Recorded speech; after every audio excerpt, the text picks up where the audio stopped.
The Meeples and Miniatures podcast is sponsored by Two Fat Lardies, Firestorm Games, and the generous donations of you, the listener. Thank you all for your most generous support. We really do appreciate it.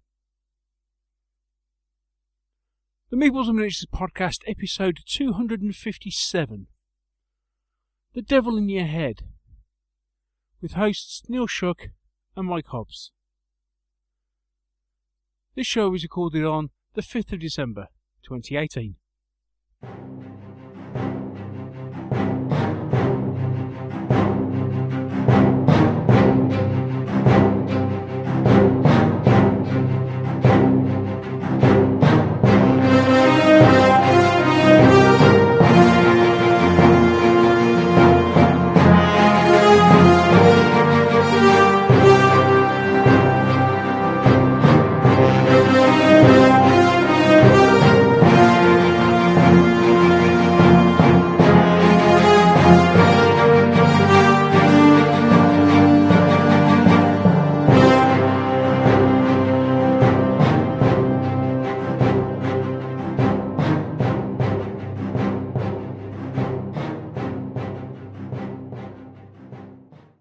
Hello and welcome to another episode of the Meeples and Miniatures podcast.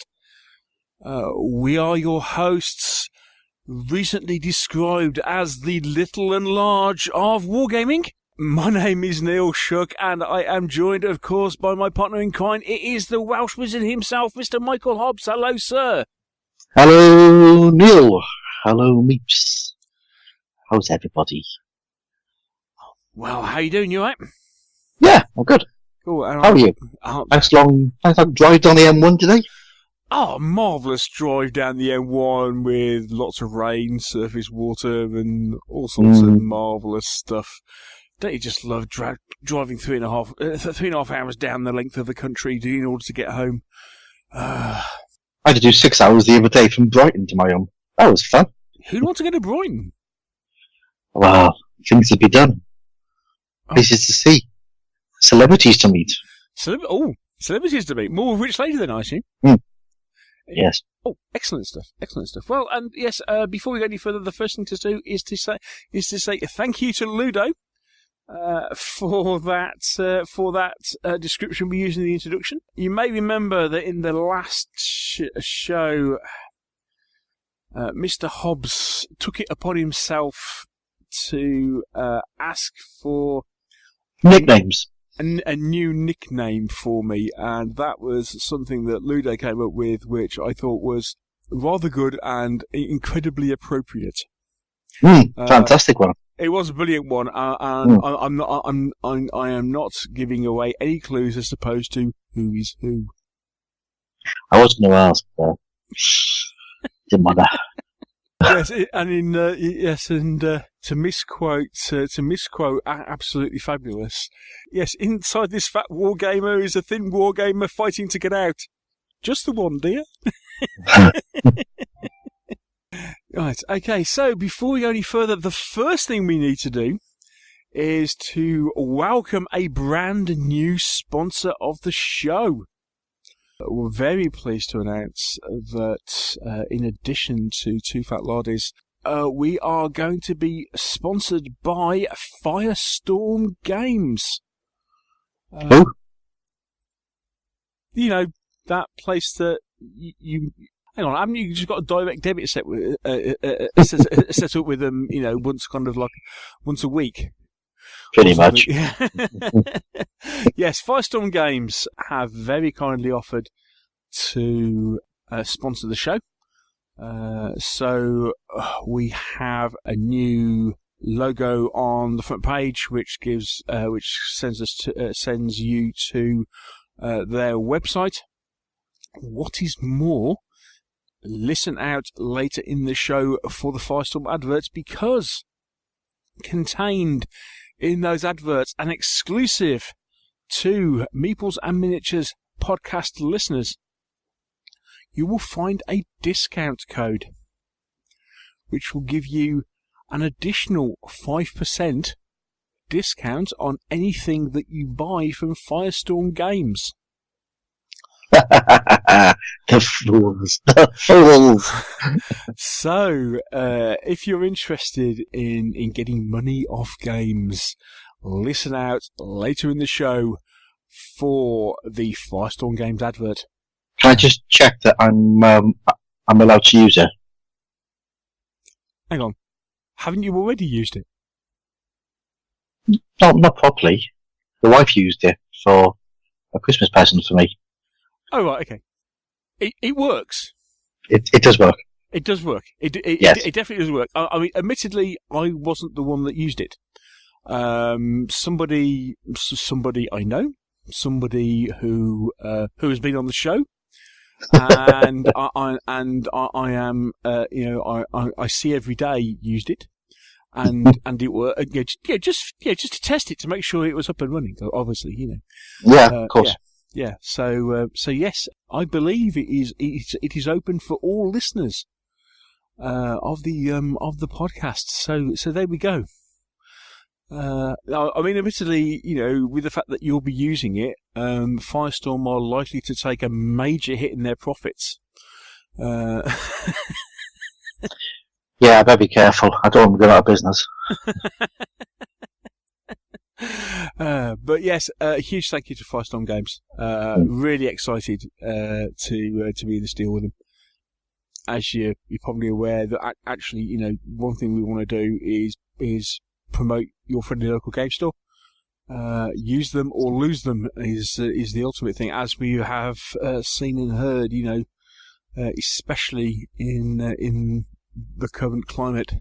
So and there will be more about friendly local game stores in this show and coming shows. It's exciting times. Another, as I mentioned on the last show, another board games cafe has just opened in Leicester, which I believe we're going to. I believe actually we're going to later in the week as we're recording this. But Bean Gaming has just opened in Leicester. Looks really nice place. So looking forward to popping along there, and so it's just a shout out. Support your friendly local game store. So Neil, big question. Where's the third chair? Where's our guest this week? Where's the third chair? Mm. An excellent question, well presented. This week we have no third chair. Shock and indeed horror. Not because we couldn't get anybody. No. Actually, probably because the main subject of the show that we're going to be chatting is, I think, to be fair, somewhat close to home for both of us.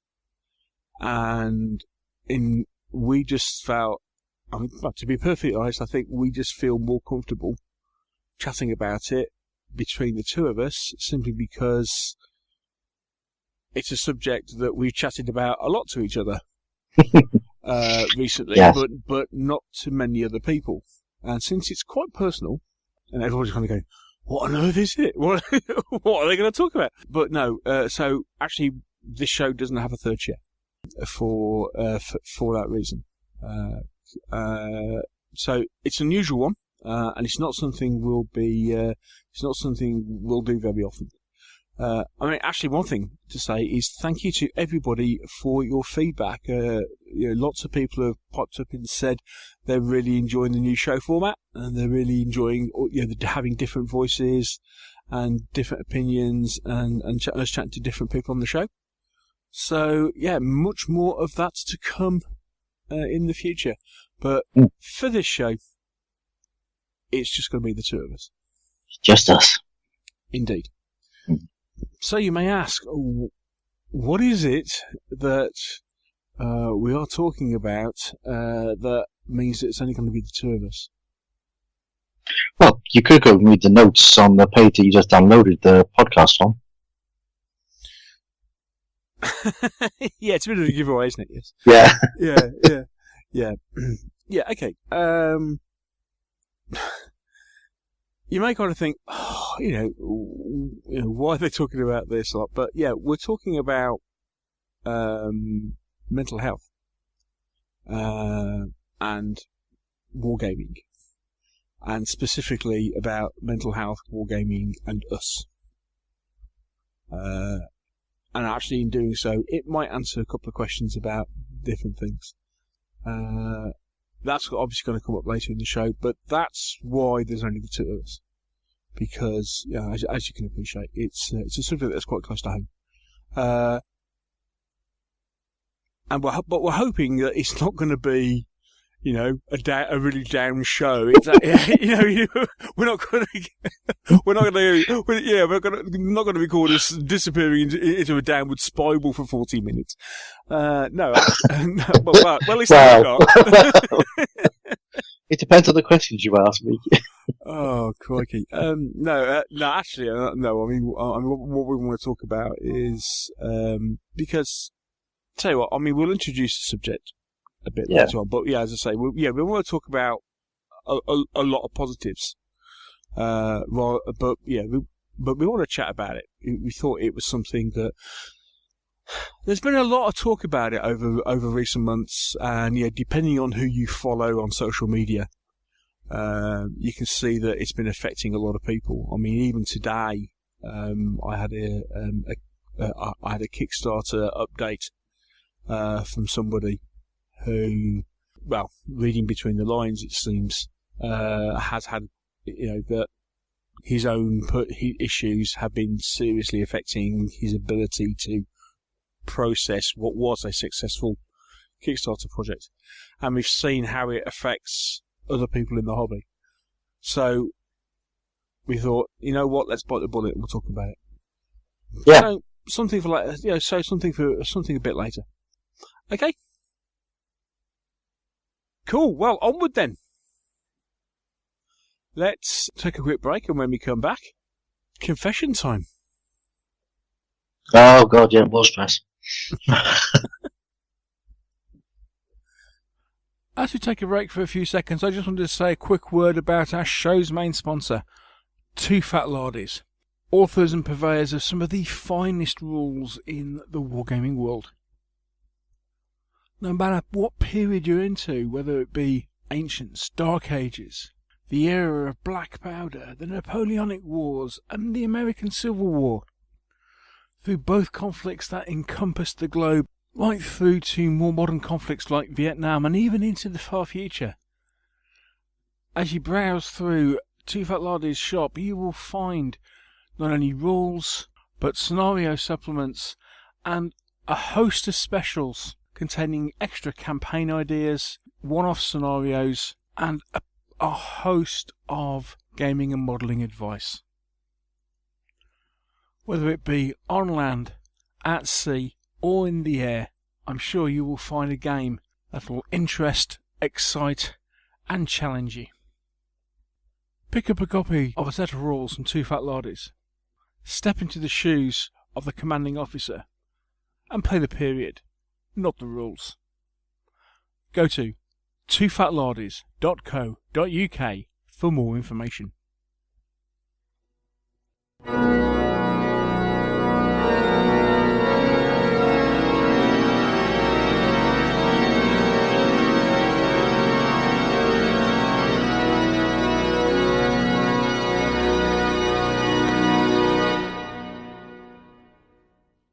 Dearly beloved, we are gathered here, far from the sight of love.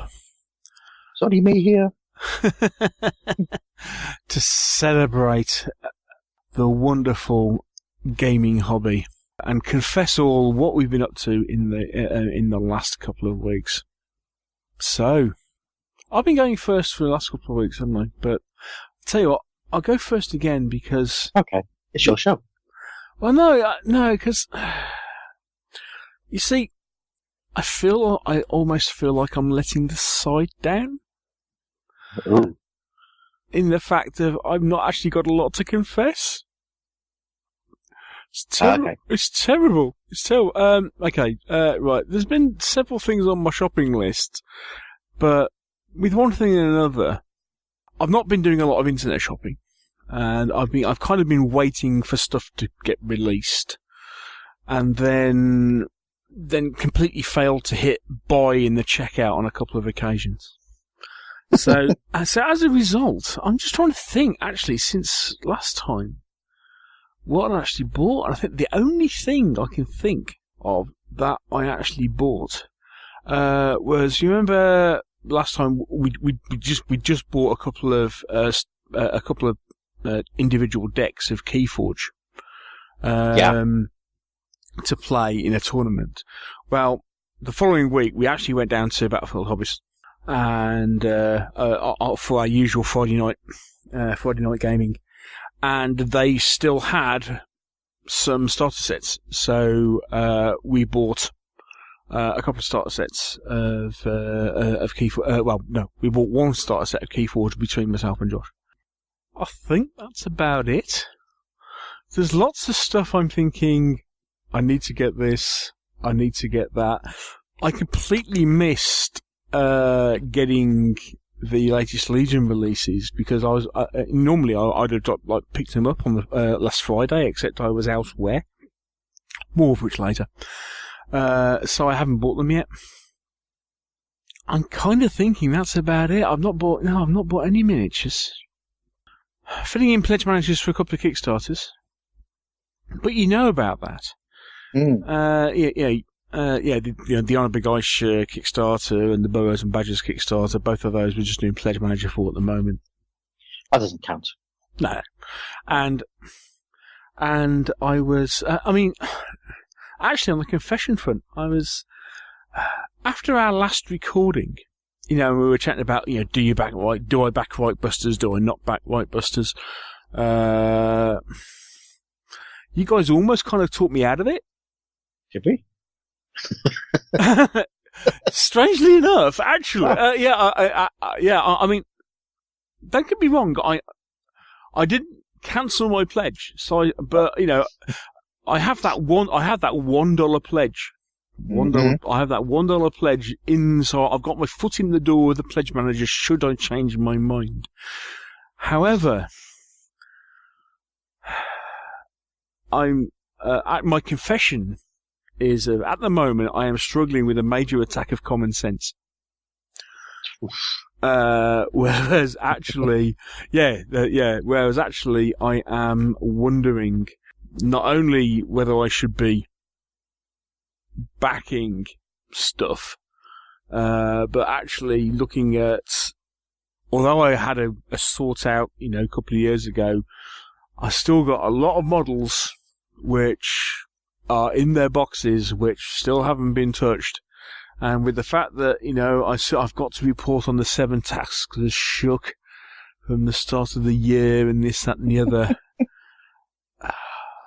I'm kind of thinking, is there stuff that actually, at this point in time, I need to consider moving on from?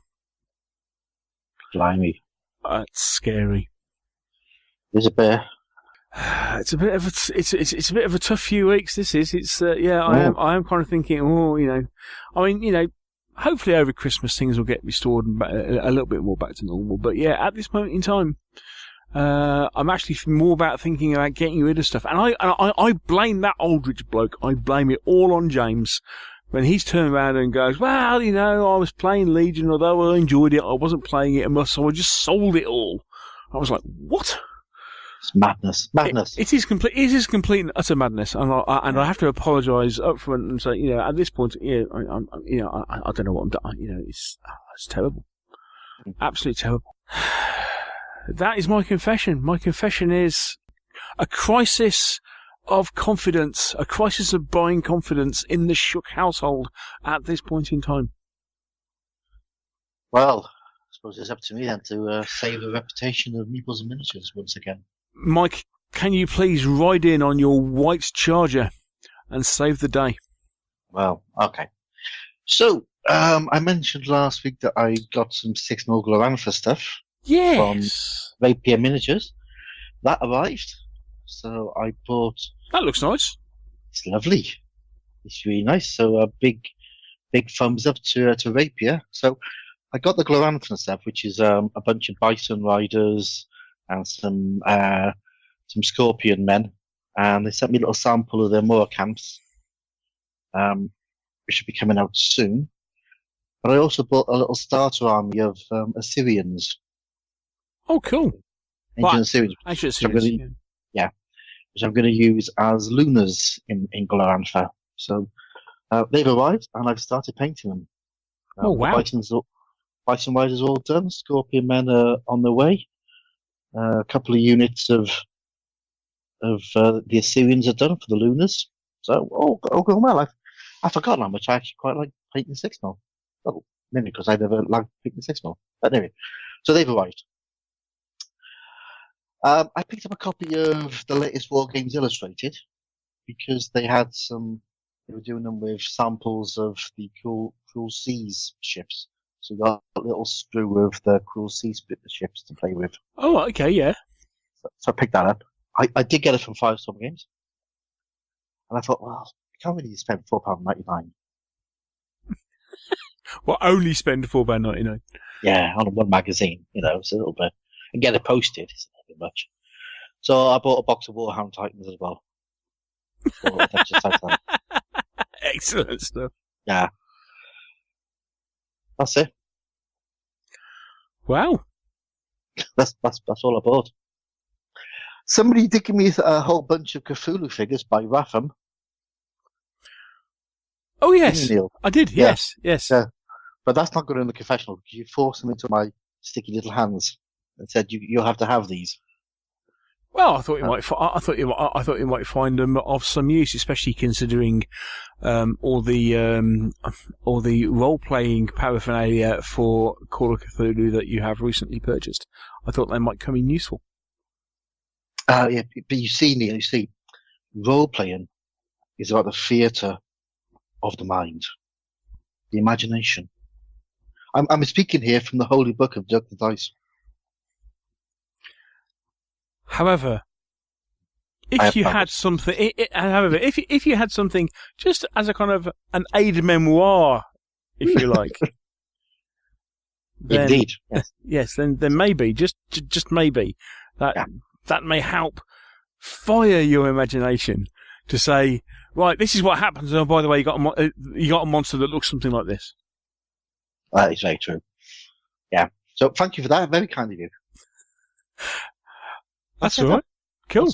That's a lot. Okay, right. So in that case, then, is there anything that is currently catching your eye as that looks really interesting, or that looks really nice, and is something that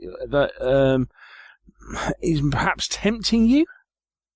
Cruel Seas is tempting me quite seriously. Really? Because they had a nice article on it in their WI, and I mean the boats are lovely. They're about. I got the little British MTBs, the Vospers. They're about 2.5, 3 inches long. Mm-hmm. The rules look fun.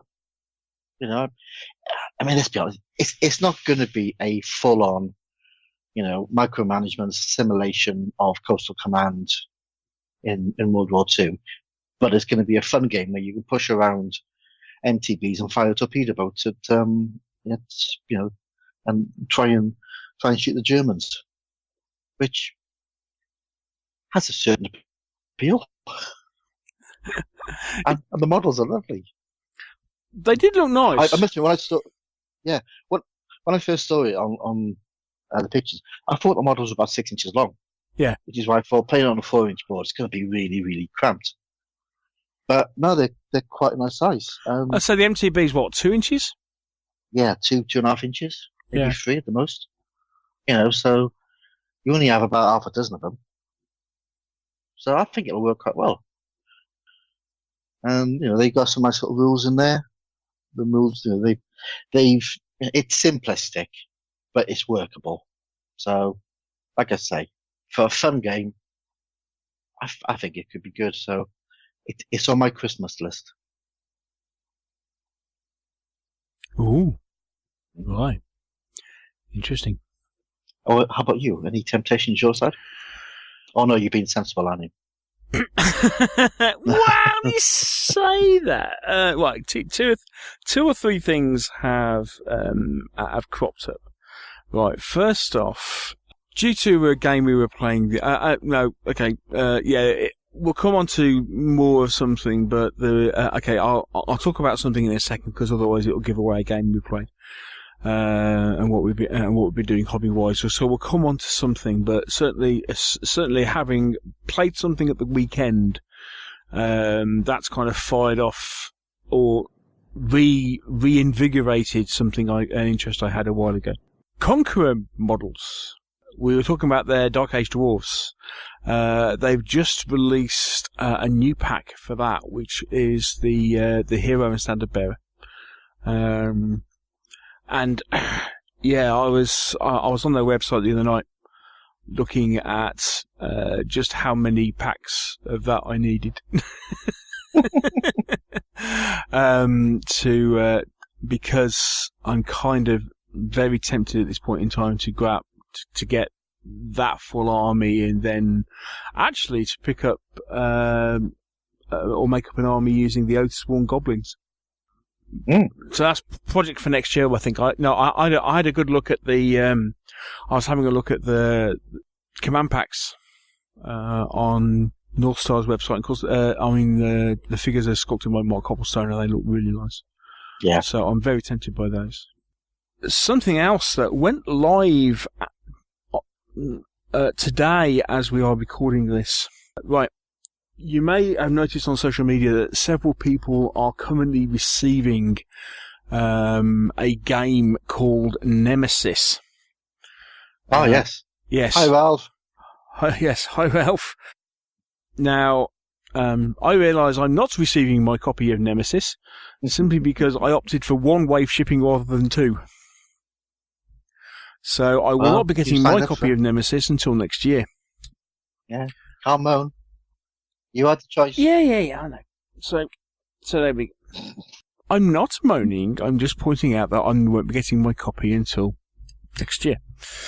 However, the people who produced both Nemesis, they also did Lords of Hellas, which is a game that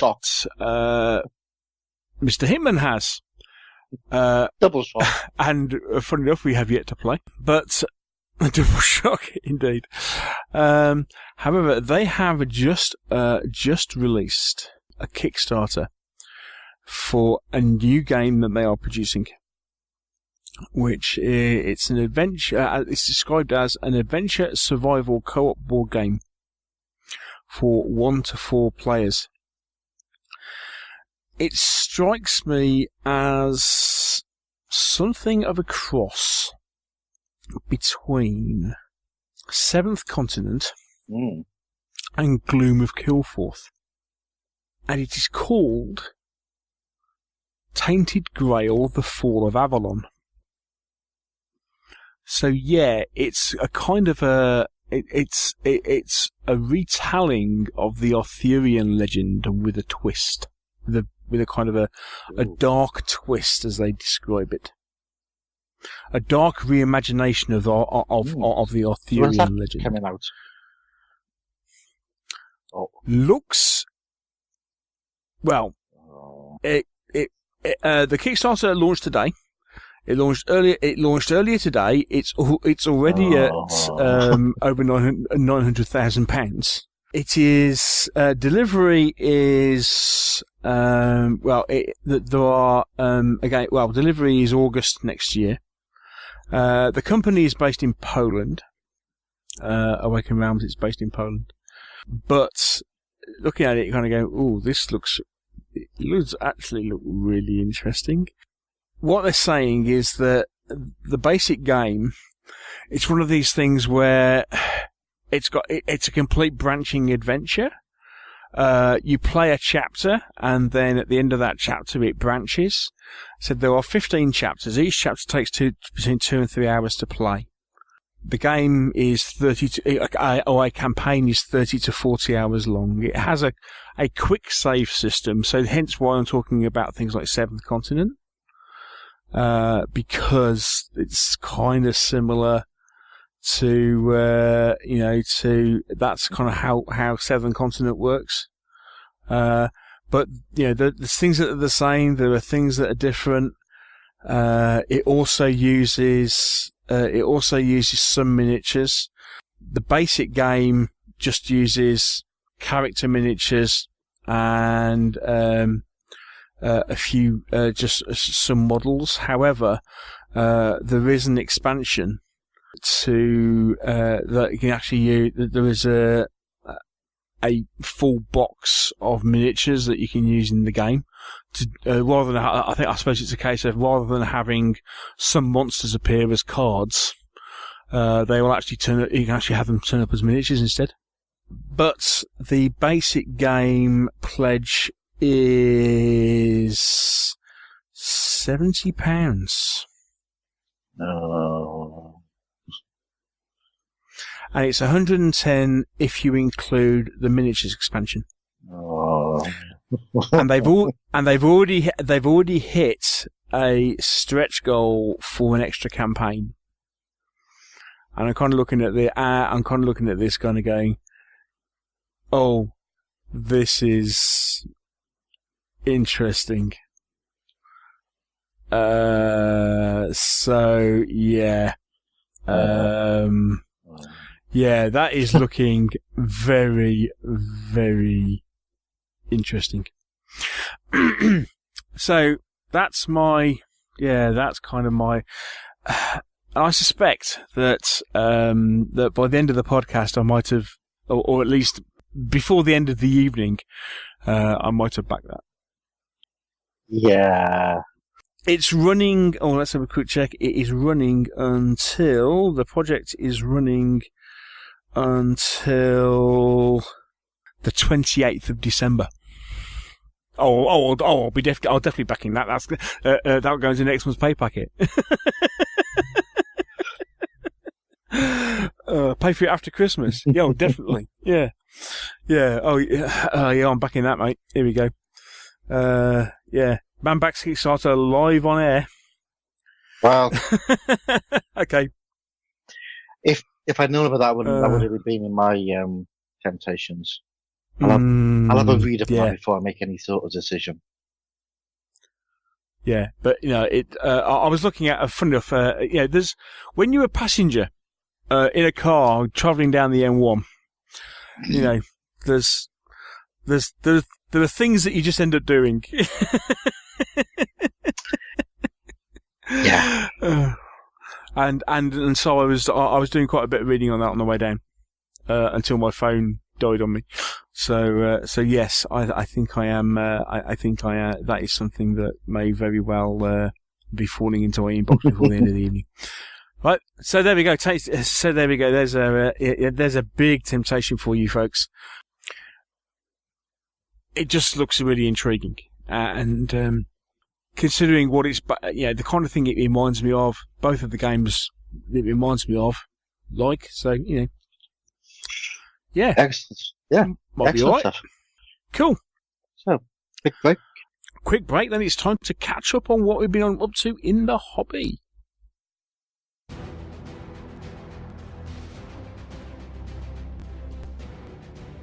Hi everyone, Neil here. I hope you're enjoying this episode of the Meeples and Miniatures podcast. If you are, I'm wondering, would you consider becoming a patron of the show? For as little as $1 a month, you can help support us in what we're doing with the show.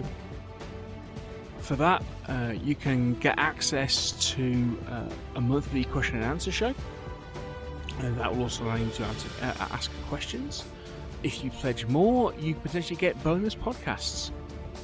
And you never know, you might even get invited to be on the show yourself. If you want to know more details, please follow the link to our Patreon page, which is on the front of the website. That's www.meeplesandminiatures.co.uk. Thanks a lot.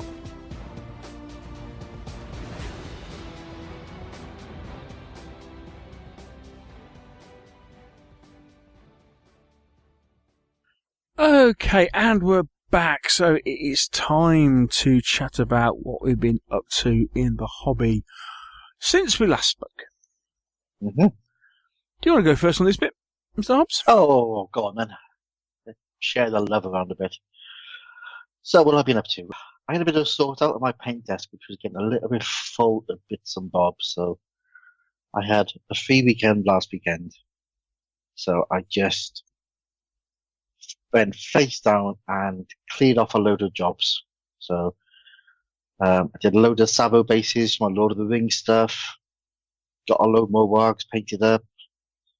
I painted some Adeptus Titanicus Knights. They've been sort of sat base painted, just the armor painted for about 6 weeks. Yeah.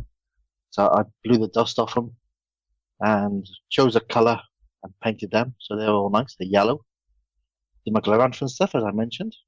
So I'm doing them all. I'm doing all the 6mm on 80 mil bases, 80 mil wide bases. Oh, okay, cool. So it fits in with all the rest of the stuff I do for sword and spear, or I can use it for to the strongest. But I just like small figures on big bases. I think it looks cool. So Yes. I've done them. I finished painting up some Man of War pirates.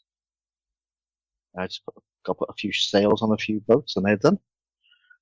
And after really enjoying painting the knights for Adeptus Titanicus, I started my second warlord. So that's currently half assembled and undercoated, ready to go. Oh, wow. Okay, that's very industrious. Yeah, I've had a very industrious few weeks. And I've only managed one game, which was a game of 1066, which I played last night with my mate Mark. Cool. Excellent. So what did you think of it? I really enjoyed it. Yeah, I thought it was lovely. Nice little fun game. I can see what people say about if you go for the leader, you can win the game quite quickly. So I think that's one tactic you need to take in mind. So you need to sort of be moving your warlord around quite a bit, so your leader around, because each of the two leaders have got that ability to move units around, and they can move themselves. So that's something useful. But yeah, Actually, they can't. No, they can't. It's been on the. I had a look on Board Game Geek. They count as leaders, or they count as characters. Newsflash: is there addendum to the rules? Is the rules errata? It's not an errata. It's on one of the forums. The rules writer started writing it. It was one of the first questions he was asking. That need to make that clearer. So yeah, the leaders can move themselves around. That makes a huge difference. Yes. Yeah. So, but yeah, I mean, I don't know if the game is skewed slightly towards the Normans, because it felt as if I could get to the battle phase quicker than Mark, who was playing the Saxons. Although I did have him pretty pinned down, and whenever he put units on the board, I was using archers to try and shoot them up and get them off the board. Yeah. Again, so yeah. Which I thought was a good tactic. So I had enough time to get to the battle and do the victory conditions that way. But really enjoyed it.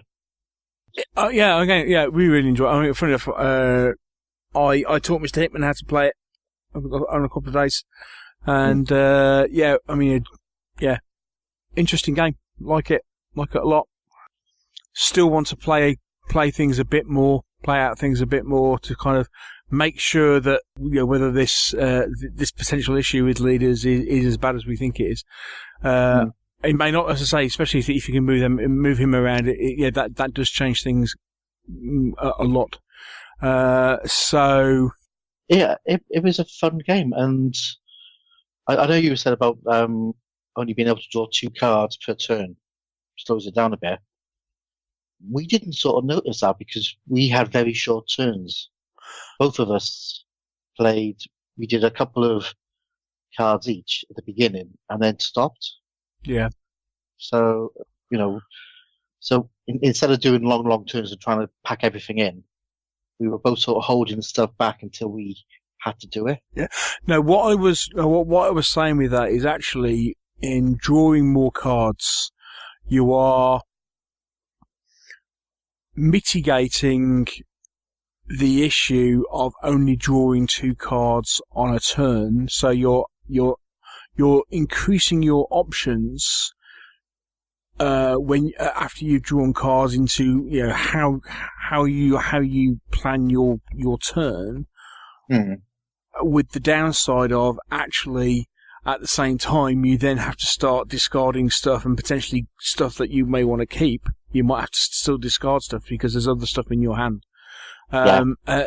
That's how, and actually, you're saying, it can be it's slightly skewed. As I say, I've seen landslide victories both ways around. Oh, okay. I mean, the first time I played it, I had a landslide victories as Normans. We then played it again. All that was changed. I mean, we didn't swap sides or anything. We played exactly the same, and it was a landslide victory to the Saxons. One of the key things of the game is getting people in your battlefield. Yeah. And certainly it does seem key that if you can dominate the battlefield, you will dominate the game. If you can get more, but this is what I'm saying about having that option to draw more cards, which is it's a rule in the game. They say try this. Having that option to be able to do it, it just kind of opens up your it just basically means that your turn is not completely nerfed by a poor card draw, for want of a better phrase. So that's all we were thinking. But no, it's okay. Cool. Yeah, very good. And I had a look on the Gloom of Kilforth Kickstarter, which obviously I got this through. They've just announced that next year they're going to be launching 1565 St. Elmo's Pay, which is the successor to 1066. Ooh. And I thought, what's that about? So I did a bit of Googling, and in 1565, there was a siege of St. Elmo in Malta. Oh, Malta! You like gaming in Malta? Yeah. So I thought, that could be quite good fun. It could be completely different, but it's sort of, but yeah. So looking forward to that. But yeah, I want to play 1066 a lot more. It's nice and quick. I think we spent about an hour or so, but we literally had to open up all the cards and stuff. Yeah. It was good. Yeah. But and read the rules and stuff. So yeah, I really enjoyed that. Great game. Looks gorgeous, doesn't it? Yeah. The artwork and stuff is brilliant. It's really cool. Yeah. So. And I have a piece of news I sort of dangled out there earlier. I travelled to Brighton last week for my team meeting. We had a very fine pizza.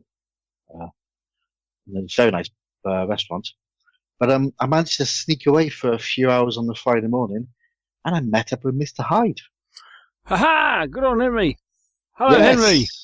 Hello, Henry. We went for a nice cup of tea in a very posh little cafe that he knows.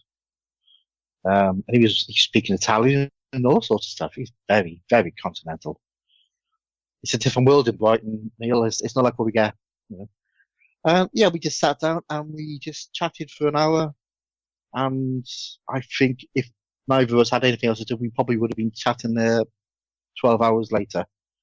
It was just lovely just to meet up and chat with him, because we've only met once before, which was a long time ago. So it was lovely. Really nice. So thank you, Henry, for the cup of tea and the conversation. I really enjoyed it. Cool. Right. So your turn. My turn. Okay, let's start with what I've been playing. Managed to get a few games in since we last spoke. As previously mentioned, we got a couple of we bought the base game for Keyforge, so we've got another game of Keyforge in. Enjoying that. It's cool. We then started on the second of the Hobbit Saga pack, Saga expansions for Lord of the Rings, the card game. The first scenario is dealing with the spiders in Mirkwood. which is just, yeah. That looks like it's going to be hard. And especially if, it looks especially hard if you haven't got Sting. So in the way the Saga expansions work is that if you find treasure, in previous scenarios, you can carry them through. But you have to find items. Yeah. When we encountered the trolls at the start of The Hobbit, we didn't find the troll horde. Oh, dear. So we haven't got Sting, and we haven't got Glamdring, and, and the other sword, which names immediately escapes me. Everybody's yelling at me to say, it's this one. Goblin Biter, wasn't it? Goblin Biter, yeah. Throw a hammer and Goblin Biter. Anyway, so we didn't find them.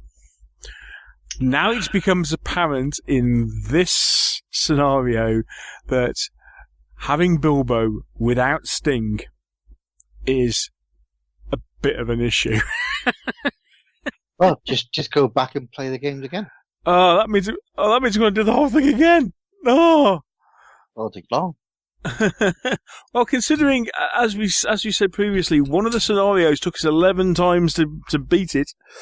Although having said that, to be fair, that's exactly what Josh said. We need to go back and make sure that we get Sting. Yeah. Right. Keep playing the first game until you get until we find him. Right. Okay. So we did that. Good fun.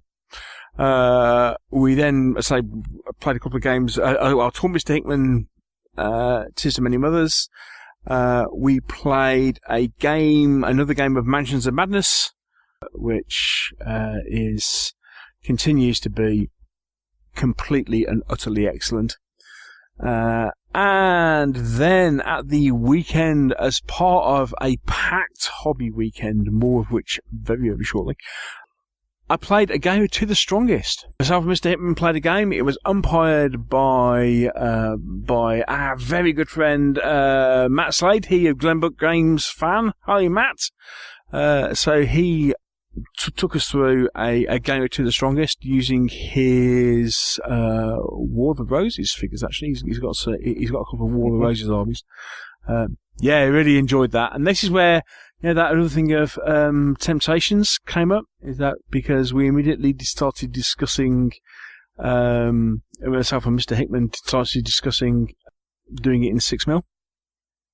Sounds like a fine idea. Yeah, now, I seem to remember that somewhere along the line, a podcast listener whose name escapes me, because it was several years ago, but they sent me a gift of a 6mm Bacchus War of the Roses army. As in, not painted metal, but, all the things. So, somewhere in my Bacchus collection, I believe I have a fair number of War of the Rings, War of the Roses figures. But I even caught myself looking at a load of the Perry website at all the 28mm plastic box sets for War of the Roses. It's something I've always had in the back of my mind as something I'd like to do. And definitely To the Strongest worked really well with it. Dave really liked To the Strongest. It's the first time he's ever played it, so he really liked it. That's a great game. It is a really good, it is a really good game. It is a really good game. So that's rearing its head, and where Dave's kind of very keen to do it in 6mm. But I'm also kind of tempted to do it in 28. using all the Perry stuff. So be lovely, yeah. It'll be fantastic. We'll wait and see.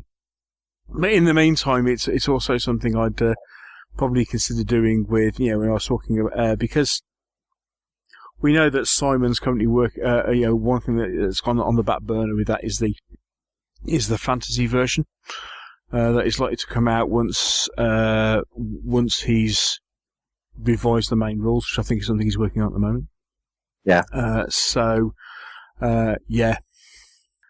very tempting. But no, To the Strongest. Yeah, enjoyed that. Played that. Enjoyed that a lot. Okay, so that obviously was a game we played because right. Back in the summer. Now, you may remember that when we were chatting with Mr. Dave Hickman, we were chatting about a conversation we had with the aforementioned Mr. Matt Slade about painting. It's a conversation we had at Partisan, or the other Partisan earlier this year. As part of that, we got involved.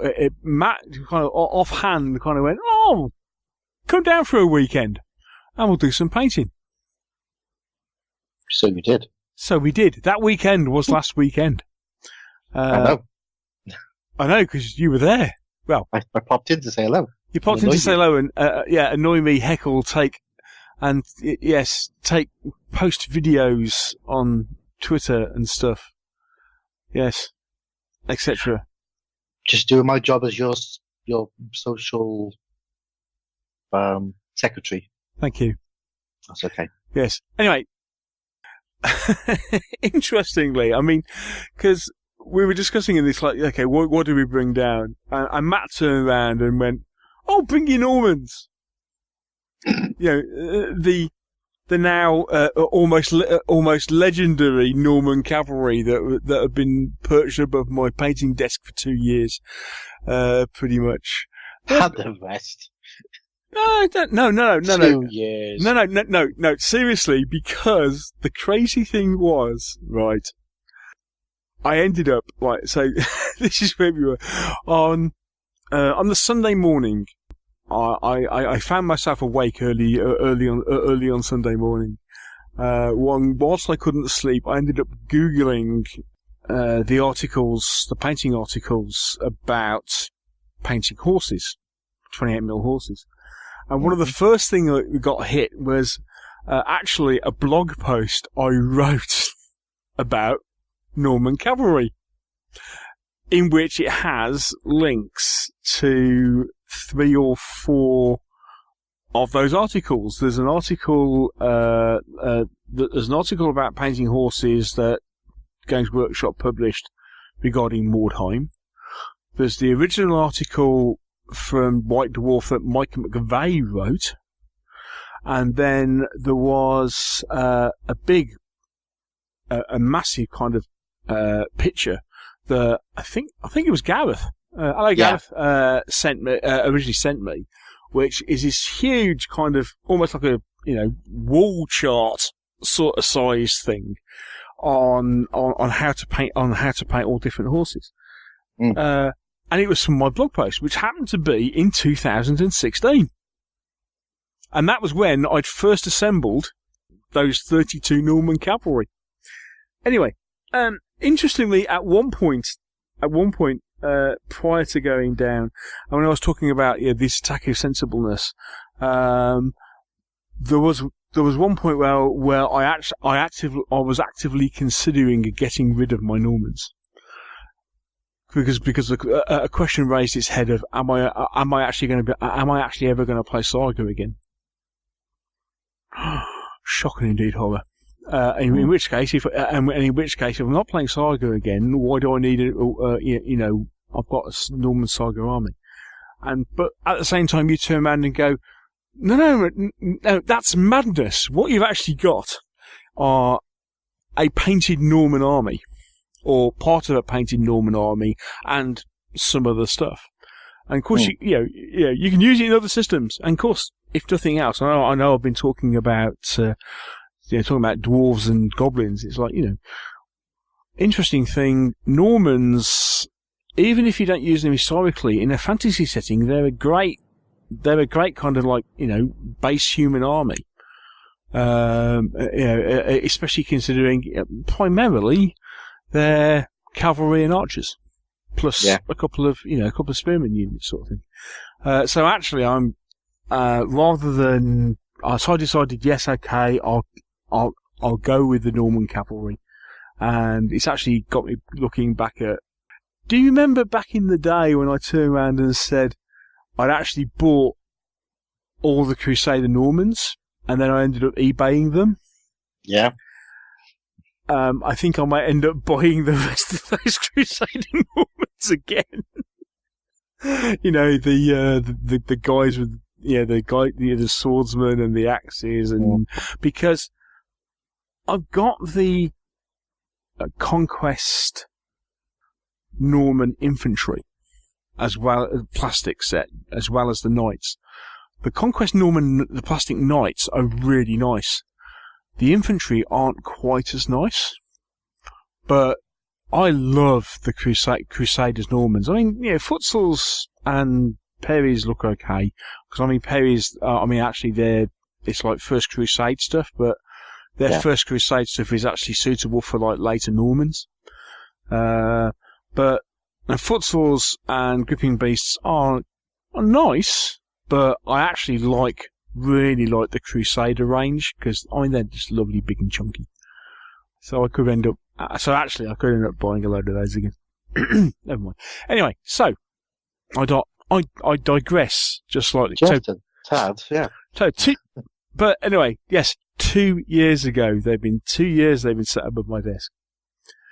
So yes, I packed up the Norman cavalry, and along we went deep into the Forest of Dean, and had a weekend painting with Matt Slade.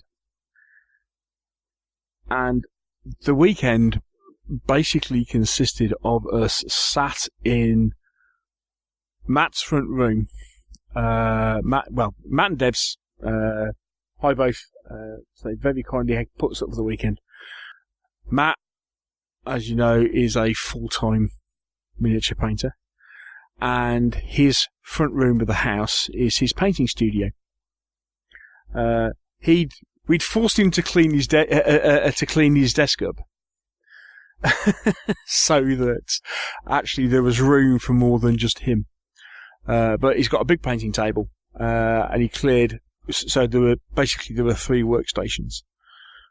So we just sat round this table for a day and a half.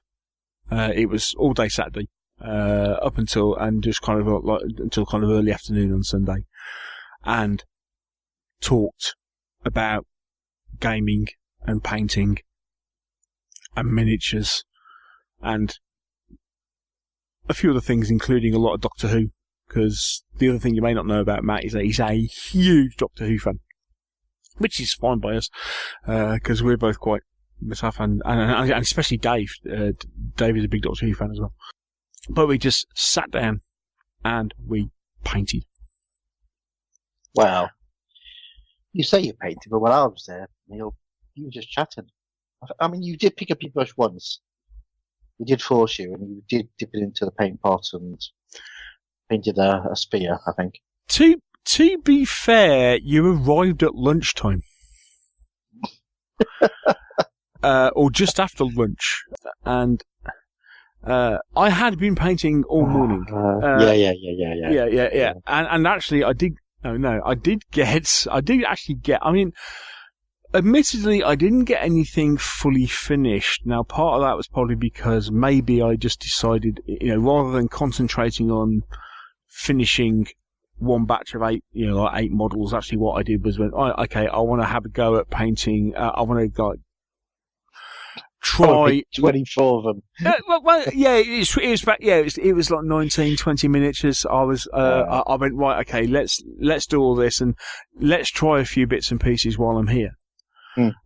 So, okay, there was two things I wanted to do. Was chatting a lot about to Matt about how he paints and his style of painting, but especially I wanted to get over my mental block of painting horses. Did you? I think I did, because and it was interesting chatting with Matt how he paints horses and how he paints stuff, and not always 100% agreeing with him, but that's not the point. I mean, as Matt turns around and says, actually, he's not saying his way is the right way. He's saying his way is the right way and works for him and what he does. And it's very good, and he's very good at it. Mm. However, a lot of it is all about its ideas, it's trying stuff. Yeah. Some of it for me worked, some of it for me didn't. But what I did find was that having chatted with him about how he does things and certain techniques he uses, I then looked at some of the styles that I paint. For example, Matt doesn't use a lot of washes. And some of that is to do with the fact that actually washes take time to dry. Yeah. And there is a certain amount of productivity. I mean, he does use some washes, but he doesn't use them to the extent that other people may. One thing I am discovering is that I love painting with washes. Yes. And it suits my painting style. I do love a wash. Yeah. Yeah. So actually what happened is that having tried his way of, he said, okay, try this way of painting a horse. Now try this way of painting a horse. And it's like, well, I can see where you're coming from. It doesn't quite work for me. However, I can adapt it with what I already do and what I already know to do this. And hey, it worked. Mm. The other thing is, because you go to somebody, and he turned around, because we said, okay, well, what do we bring? And he said, just bring figures and some paintbrushes that you like to paint with. I said, don't bother bringing anything else. He says, I've got more paint than Dulux. Quote unquote. But he turned around and said, I will provide the paint. Just use paint from what I've got. So, of course, one of the things of that is you end up painting with paints that are not in your collection. Yeah. And you end up trying paints from different manufacturers that you haven't tried before. So, I ended up using foundry stuff, certain from the foundry. I haven't got any of the foundry paint system. I primarily, as most people will know, use coat d'arms. I'm a recent convert to using Vallejo, and I've got the very odd bit of Games Workshop. I generally use their washes, and the odd, actually Revel paint, which are the weird ones in the square pots. Primarily, my two main go-to colours are coat d'arms, and of course the old Games Workshop paints, which became the coat d'arms range, because some of my paints really are that old. And some people will have no problem in imagining it at all. Like Neil, you've got old paints? Yeah, because I've never picking painted with them. I'm not saying anything, mate. Anyway, so coat d'arms, yeah, and Vallejo. So as I say, got to use that. So yeah, try some Vallejo, foundry. Some of the new Games Workshop stuff, especially some of their, I think it's their base paint range. Yeah. Because Matt was saying, there are certain colours of that those he really likes, and he's right. A couple of their reds work really nicely together. Because red is one of those colours that you can potentially struggle to, get to cover well. Mm-hmm. But yeah, the couple of the Citadel reds work really well. P3 paints. I've never tried P3 paints before, and they're really nice. Yeah. And then, yes, and then a couple of others. So the entire weekend was just spent chatting about gaming, chatting about painting, talking about ideas, talking about how you may do stuff. I mean, talking about painting highlights, and actually,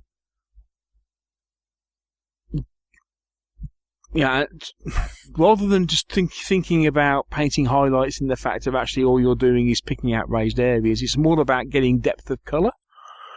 and getting that sort of ideas through your head when you talk about a highlight, it's, and then different ways of painting flesh, painting faces, which is the other thing I struggle with. I struggle with painting faces, but I've actually got a couple of ideas. He's given me a couple of ideas of different things to try. It was a really great weekend to sit down, and as Matt said, when he was last on the show, and we are bringing him back on to have another chat about this. He said the one thing with painting, how you sort out painting, how you get better in painting is, hey presto, you got to paint. Yeah. So I must have spent 8 hours on Saturday painting, and about 4 hours on Sunday painting. And actually, the other thing I discovered was I enjoyed it. I've always found painting to be something of a chore, and I would certainly describe myself as a gamer painter rather than a painter gamer, or somebody who is much more of a painter than a gamer. No, I'm a gamer. First and foremost, I'm a gamer. And in some ways, I'm almost a forced painter in the fact of, you got to paint figures to get them on the table. Oh. But I did find I really enjoyed painting. And Good. Actually getting back into that groove and doing it. And this leads on to what we're going to be talking about later, but coming out of that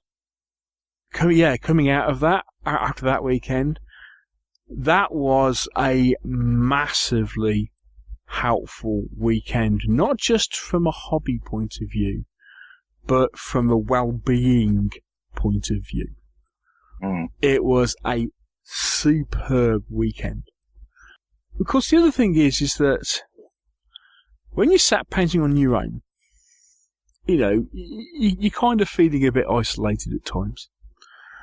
If you're sat and you're painting with somebody else, you're finding that, yeah, you're painting, but you're also chatting about things. And then something crops up and you kind of think, oh, what do you think of this? Or how would you do this? And things like, I'm looking at doing this. I'm looking at painting these figures. What color palette do you think to use?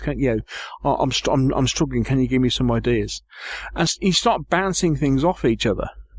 Mm. And I just found that was tremendous. It's something I'm not really done that much of. Actually painting with other people as opposed to, certainly you chat about it, but actually, there's something an extra dimension of actually chatting to, a workshop. You're chatting while doing it. Yeah. And brilliant. Absolutely brilliant. Loved every single minute of it. And ended up with 19 Norman Knights, about 3/4 painted. I've got, basically it boils down to, I've got to do clothing, because I remember all the Knights I painted, all wearing chainmail. So there's just the bits of clothing you can see. And again, what I wanted to do was leave that a bit, because I wanted to make sure that I tied in the colours, not only with what they were wearing, but potentially with shield colours, that sort of thing, to make sure that you've got similar colours flowing through the entire unit. So you've always got things that start tying the unit together. And then, things like details like, socks on horses and that sort of stuff. I was always wondering about, how do you do this, and how do you best go about this? And I got some great ideas from Matt about that. The classic thing of, when you're painting miniatures, especially if you're not painting to display standard, if you're painting to a decent gaming standard, the one thing you always have to remember is that you are gaming a miniature to be viewed from 2 to 3 feet away at the very minimum. Take that into account when you're painting.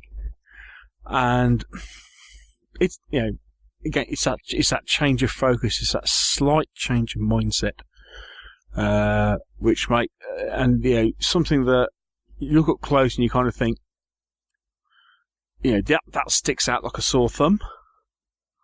Like for example, talking about, you know, on bay horses, where bay horses generally tend to have black lower legs. Yeah. I was talking about, well, hang on a second, you know, what about, you know, how do you go about painting that? You know, do you blending it and that sort of thing? And he's like, what do you mean blend it? Just paint the lower leg black. Well, actually, it's not quite black. It's a very, very, very dark grey. How he did it, and then what? So it's just a line. He said, yeah. He says, they said, and I go, obviously that's over, you know, a moderately dark brown. I said, and then you look at it from 2 to 3 feet away, and you don't see the line,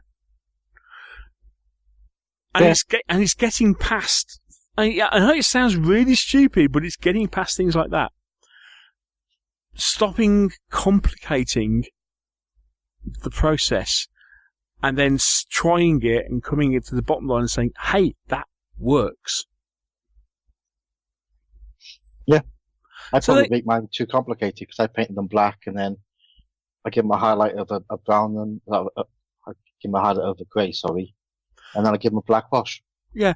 I mean, you can do what you're happy, you know, do what you're happy with. As I say, I mean, Matt doesn't wash his horses. I found that in order to get the shadows working to how I wanted to do it, I couldn't paint the highlights. I was much happier doing washes and letting the washes do that work. I was happier doing that, because that worked for me. But, you know, yeah, so it is part of that. It's just going through that whole process of sorting out what works for you. But ultimately, in order to do that, you've got to pick up a paintbrush and you've got to paint. Yeah, right. So, but it was really cool. And again, I mean, I said it a lot on social media last weekend, but thank you, Matt. That was a superb weekend. Massively enjoyed it, and yeah, we want to go back and do it again because it was brilliant. Has he sent you the bill yet? That's a very good question. Mind you, I did. Yeah, I mean, you know, I might have paid Debs in wine.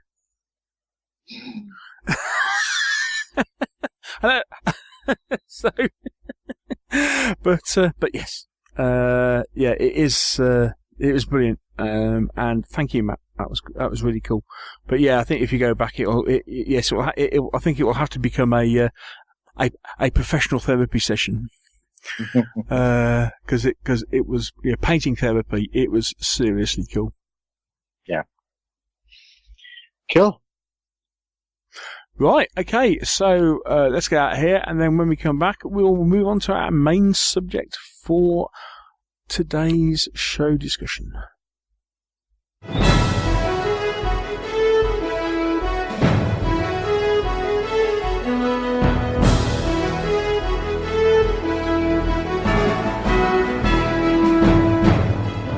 We interrupt this podcast to report disturbances at Firestorm Games.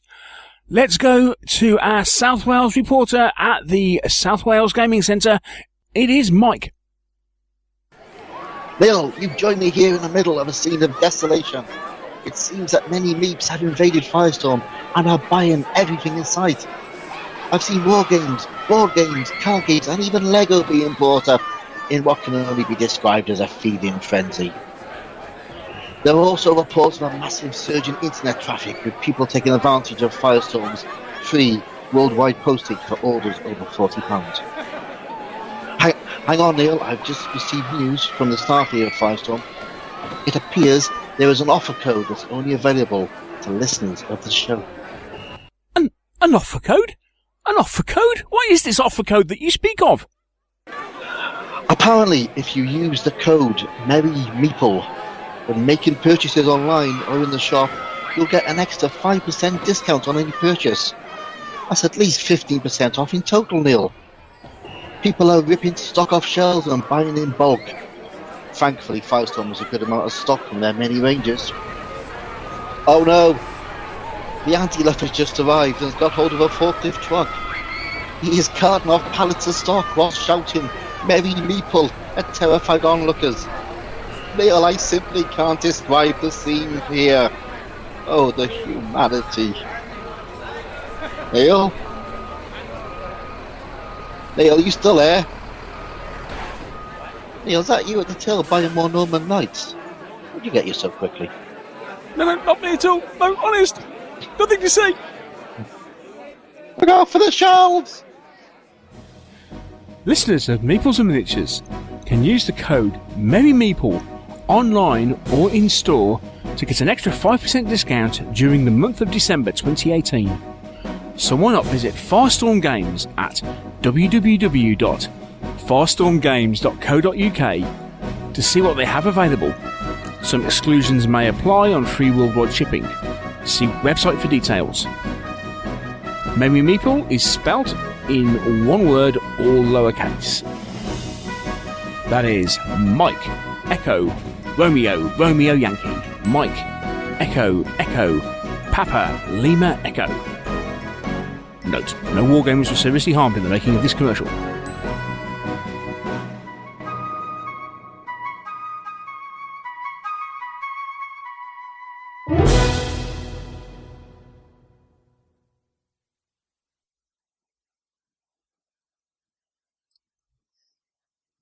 Okay, so we're back and into the main subject of this show.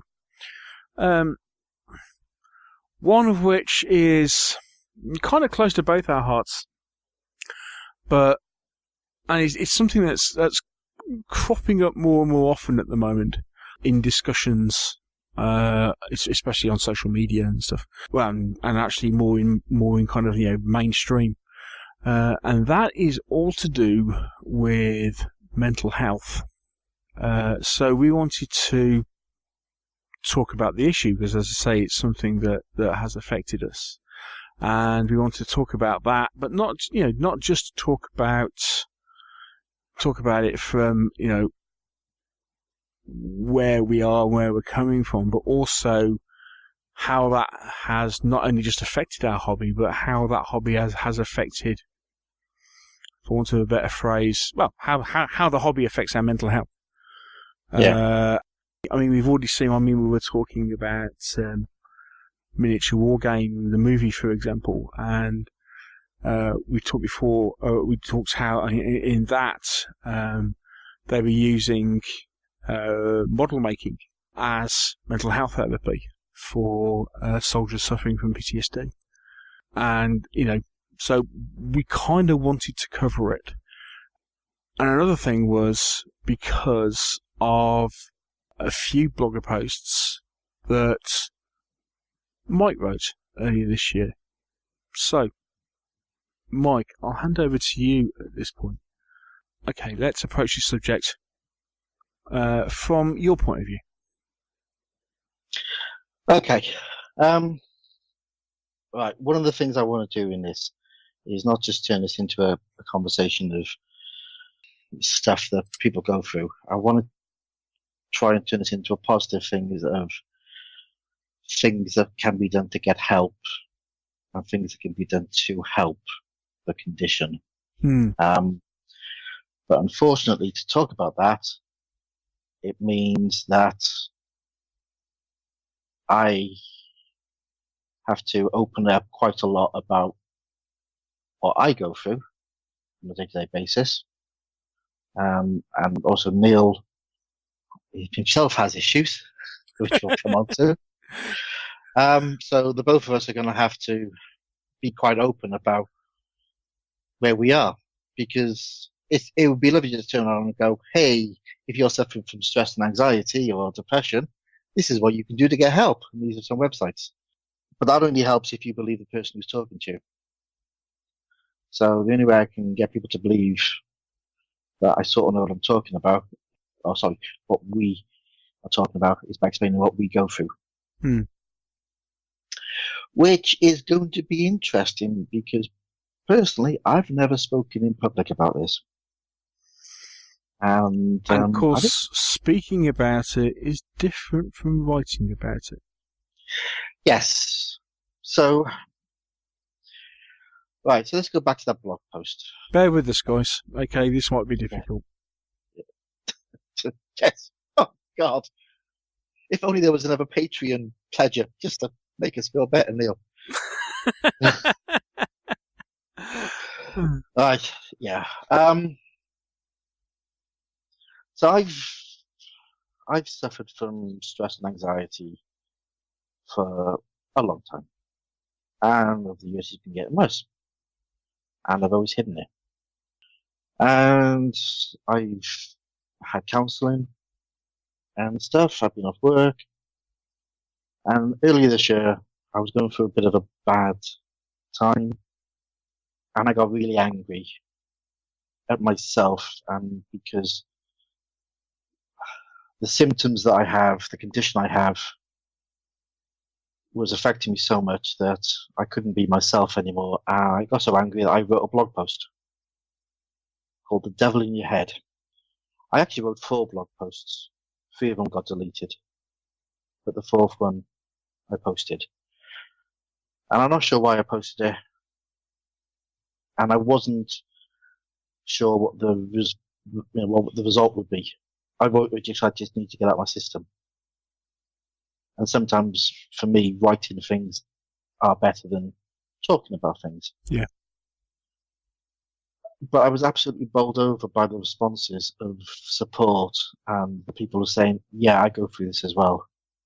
And yeah, and this is the sort of thing I want to get across today, is that none of us are alone. And the most important thing that I can get into anybody's head is the fact that what Neil, and what probably a lot of people listening to this suffer from is a real condition. It's an illness. It's not made up. I was going to say it's not in your head, but funny enough, it is in your head. But it's real. Mm. And because it's real, you can get help. So that's where we came from. So I suppose what we should probably mention now is some of the symptoms of stress and anxiety. Before we go into this, and before we go into the symptoms, and before we go into what we both do to mitigate the conditions and how you can get help, neither me or Neil are medical professionals. Nope. Right? So I can only talk about the condition that I have. I can only talk about the symptoms that I get. Neil probably has completely different ones. People listening to this probably have completely different ones. They may be some of the same, but overall they can be slightly different. So don't just think that when I give you the symptoms that I suffer from, that's it. Because that's just me. That's just what I go through.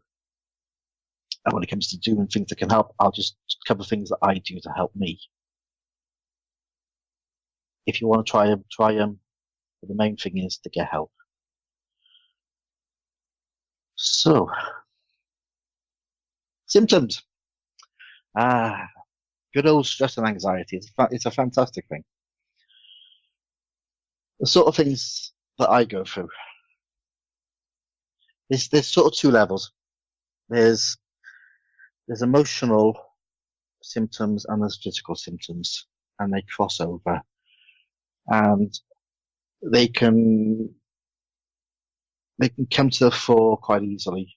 You can go days without having any symptoms, and then you can have a load of them at once. It's not a cycle. People talk about this cycle of depression, but it's not a cycle, because if it was a cycle, it would be something that you could track. These symptoms just appear out of nowhere. Stuff can just trigger you into this sort of stuff. So the thing I get, I become agitated, I get frustrated, and I do get moody, as people probably notice. A lot of times I feel like I'm losing control. I feel very overwhelmed with stuff. I do find it very difficult to relax. And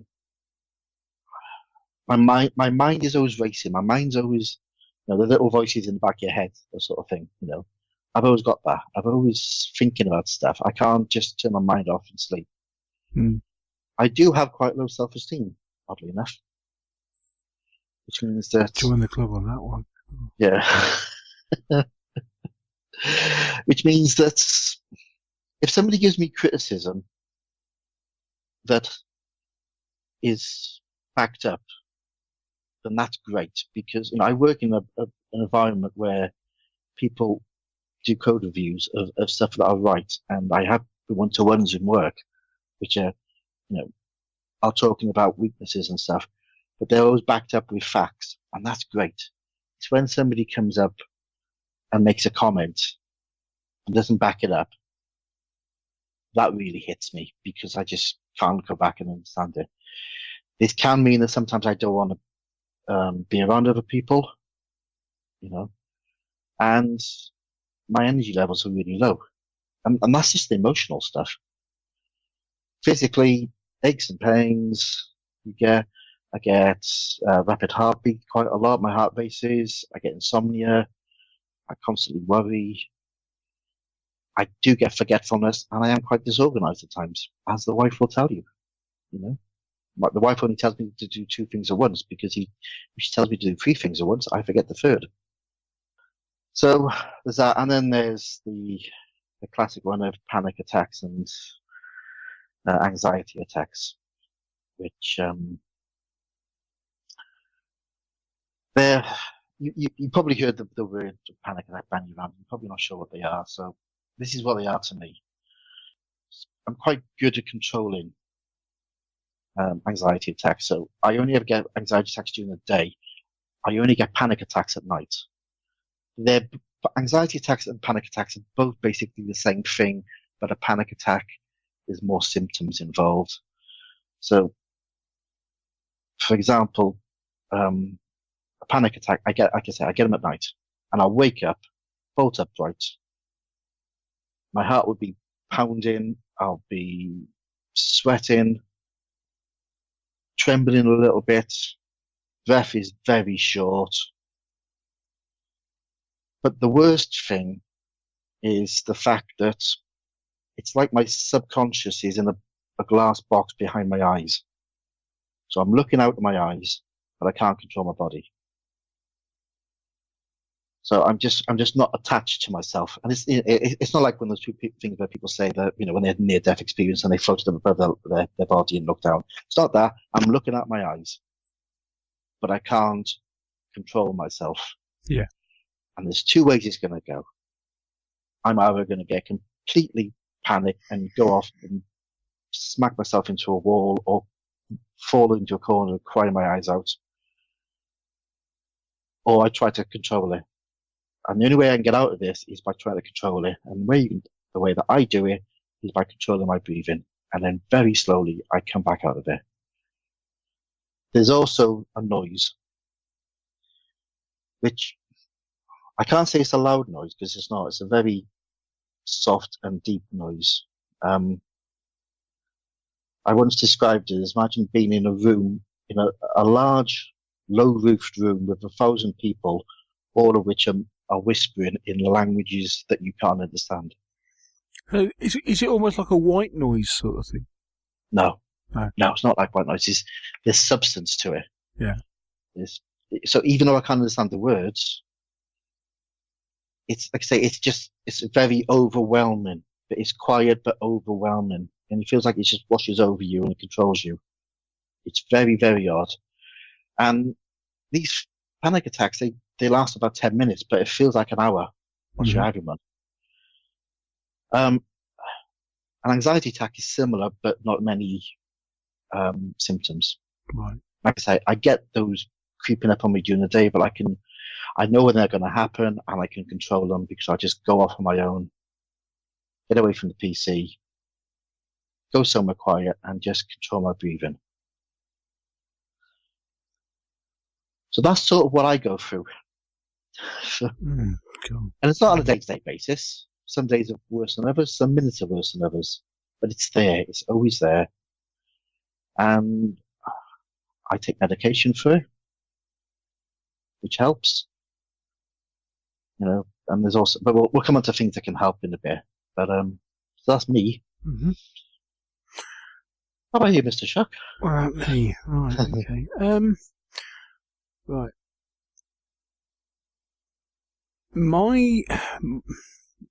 As I came to discover, because I effectively got diagnosed with, I suppose it can be called clinical depression. Thinking about it, I probably had it for a lot longer, or I've had it for a lot longer than actually. It's something that's been creeping on for a while. Mm. I don't suffer from anxiety. Certainly a bit of stress. However, my main mental issues, I think what really kicked it off for me is that I've had some difficult personal issues over the last, I suppose, 18 months. And I think that might have really triggered something that was kind of underlying before. Yeah. And it starts triggering things like, the big thing with me is that as I started suffering from certain patterns of compulsive behaviour. Mood swings, suffered, got very angry at the slightest thing for no apparent reason. And struggled with that. It actually started coming out in things at work. I used to snap at people at work for no apparent reason. It was just where my head was at. Other kind of mental symptoms included lethargy, apathy. I had and still suffer from time to time right from the start. I think when it was at its worst, I really struggled to do anything. I found it physically debilitating. All I wanted to do was curl up in bed, pull the covers over my head, and wish the world went away. Yeah. Without having an apparent reason for doing so, I just, you talked about suffering from low self-esteem. Yeah, I'm there. Yeah. And what I was going through just amplified that. So, yeah, massively struggled to do anything or cope with anything. Just knowing that there are things that you've got to do, and not quite sure whether you can actually cope with doing it. Yep. And it's stupid things like knowing that, you have, we all know we have jobs that we need to do in order to keep the house running, daily chores and things that just have to be done. And thinking there is stuff I need to do, and I'm struggling to have the mental capacity to process and cope with that. Mm. That was something I had, you kind of have days when you're feeling like, you will go through times when you're feeling, you really just feel crap. And that sort of thing, on and off, is had, it's just like, well, okay, get over it, that's life, sort of thing. And that's kind of where my attitude was. And then, but hitting this thing when I literally felt like I could not move. It was too much. I wasn't feeling physically I wasn't feeling physically unwell. It's not as if, it's not the thing of you cannot, it's not like when you've got a massive, really bad bout of flu and you are physically incapable because you just feel awful. Physically, you're kind of okay. Yeah. Mentally, you really cannot cope. And that was something I had not come across before. And to be fair, it scared me. Because I had not encountered it. And it's like, what on earth is going on? And as I say, the other issues that came out, the other thing for me is insomnia. And that is something that is my biggest ongoing symptom, is that actually, struggling to sleep. So it's different set of things, but that's kind of, and outside of actually chatting to a counsellor about it, that's almost the first time I said something. Yeah, but that's kind of where I come. I mean, I've chatted to a couple of people this year, people I know well, and earlier this year, because they were asking about, well, what's been going on with stuff. People have been asking questions. For example, you've got, why did we take a break over the summer? How come I've been, especially compared to last year before, the blog has been really quiet. Not writing a lot of stuff. And this is one reason, there's actually one reason why. We took the summer off because, to be fair, I think from where both of us were, we needed a break. That's kind of where I'm coming from on this. It's something that really crept up on me, and it wasn't until something triggered and I suddenly found myself reacting in such a ways that wasn't me. It was almost like there was a slight personality change. That I went, hang on a second, there is something seriously wrong here. And and at that point, that's when I kind of went, excuse me, I think I need to do something about this. Yes, which sort of brings on to getting help. We'll come back to the hobby in a bit. Yeah, sure. Let's talk about how to get help. So, you had all these symptoms building up on you. You were getting all the stress. What did you do? Did you go and speak to your doctor? Did you go and speak to a friend or loved one? I spoke to a couple of friends. Funny enough, the main one being you. Oh yeah. And you, but this is the thing. Yeah, one of the best things you can have is when you got a good mate who has issues of his own, and you turn around and start chatting about stuff. And Mike turned around to me and went, "Mate, you've got to go and see somebody." I can't believe you actually took my advice. Well, I'm a cantankerous so-and-so. Normally I ignore people. But no, it was a simple fact. As I say, there was a couple of things that happened.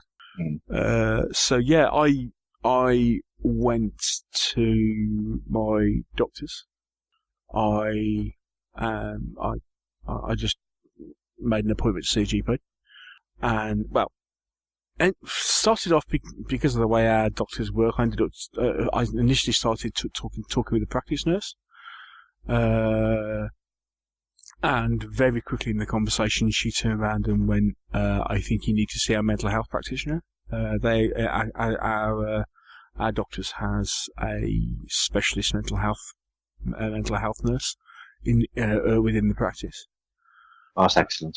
And so I went and had a chat with him. And yes, I ended up on some medication, which I struggled with. And I perhaps foolishly came off because I was struggling with it. But at the same time, that whole thing of just going through and talking to people and kind of, talking about it, the start, and breaking that wall down and discover, it's so much of it is all to do, and you talk about, people go, you're not on your own, and it's just something that you hear. Oh, you're not on your own. You don't, if you're in that situation, you don't believe it. Nobody's going through what you're going through. And that part of that is, it's all to do with the condition you're in. Yeah. It's actually, it's part of the condition. However, it takes an amount of bravery. I don't know about you, and shoot me down if you think about this, but especially being a bloke, because there is a certain amount of social pressure. Bravado? Yeah. That it doesn't happen. I mean, okay. Yeah. This is where sometimes just life gets crazy. As somebody who is, and even in your own mind, as somebody who is, running the family, running a house, helping to run the house, being part of a partnership, having a family,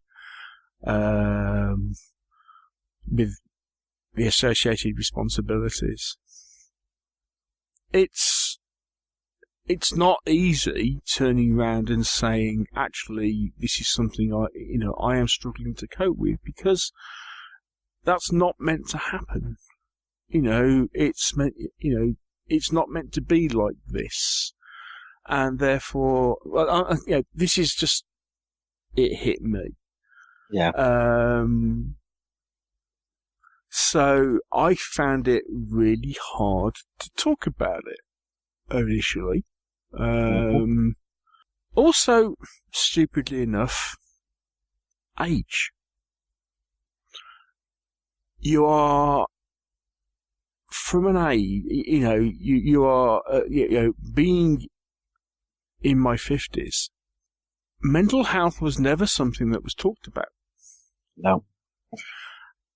And there was a certain, as you're growing up, there's a certain values that are instilled in you about, what the values of being, even being a man is. These things have changed as society has evolved.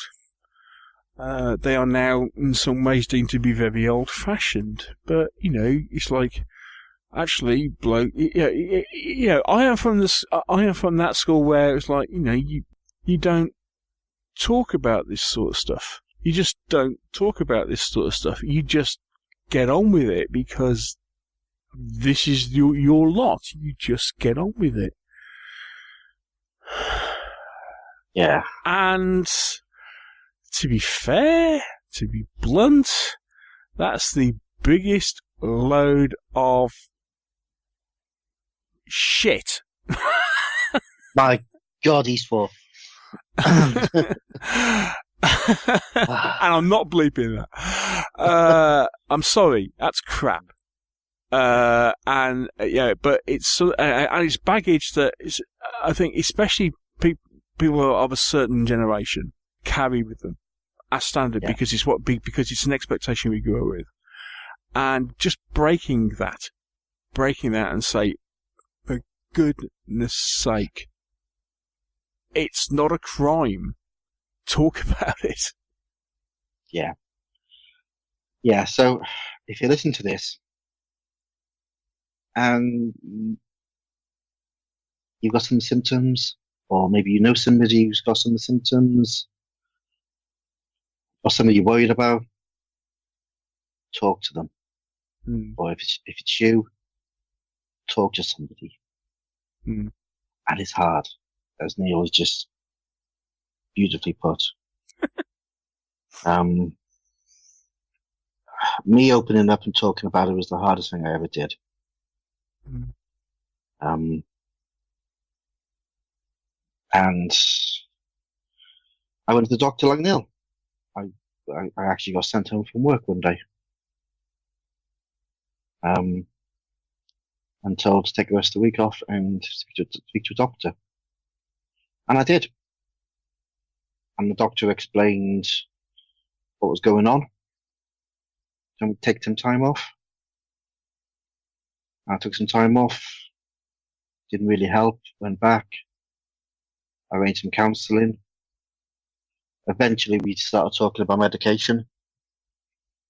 But I wasn't going to take drugs because crazy people take drugs. And I'm not a crazy person. However, I am a bit of a crazy person, and those drugs really did help. But it took a long time to find the right medication to help me, because the first lot of tablets I was on basically made me sleep for 20 hours a day. The next lot turned me into a walking zombie. You know, it took a while. It took months to get the right sort of medication to help me. But foolishly, like Neil, I did some counselling, I got better, I thought I was over it. Stopped taking the tablets after a year, because I was fine. I'd beaten it. But I hadn't, and you never do. And this is the other thing that you need to remember, is it's a condition, it's almost like an illness. All you can do is control it. And there's loads of things you can do to control it. So, you know, I take tablets every day. I'll probably be on for a few more years, because I'm not ready to come off them yet. They don't get rid of all the symptoms. I still have peaks and troughs, but they control the majority of them. And I have better days now than I used to have. Sorry, I have more better days now than I used to have. I have less bad times than I used to have, but they're still there.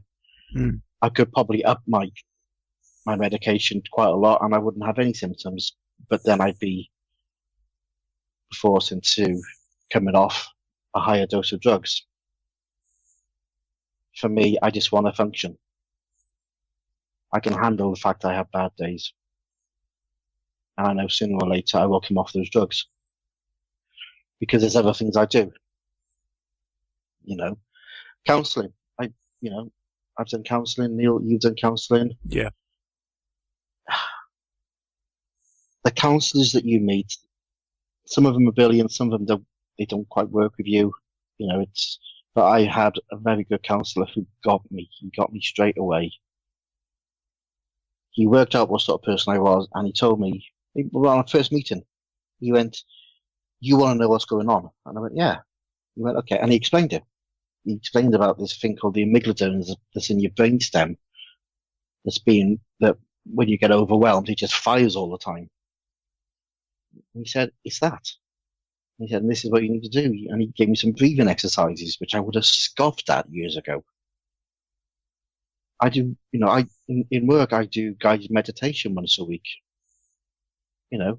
Which is really hippie stuff. But it works. It works for me.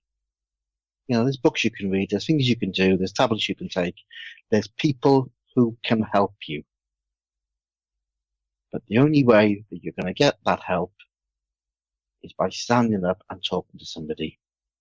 And if you can't talk to somebody close to you in your life, speak to your doctor, because they're trained to listen and they will help you out. Don't think that you're going to walk in the doctors and the first thing you'll go is, yeah, you've got depression.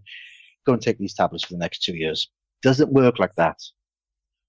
First thing he'll tell you to do is to rest and relax and get some time off work and stop stressing about things.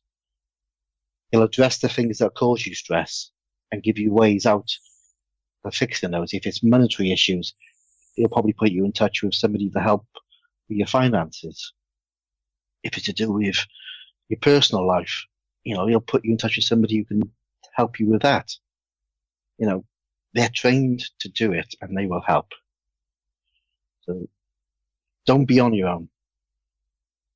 And don't think you're on your own because you're not. There's thousands of us. And we're all screwed up like the rest of us. And we can all help each other. That is the biggest thing to realise. We can help each other. And that thing of, you're not on your own. And finding out other people suffer from, that have same or similar issues. It doesn't mean to say that you have to open your life to the entire world, but opening up to trusted individuals, and talking about it, being able to talk about it, as I say, and the biggest, realising you are not on your own. Yeah.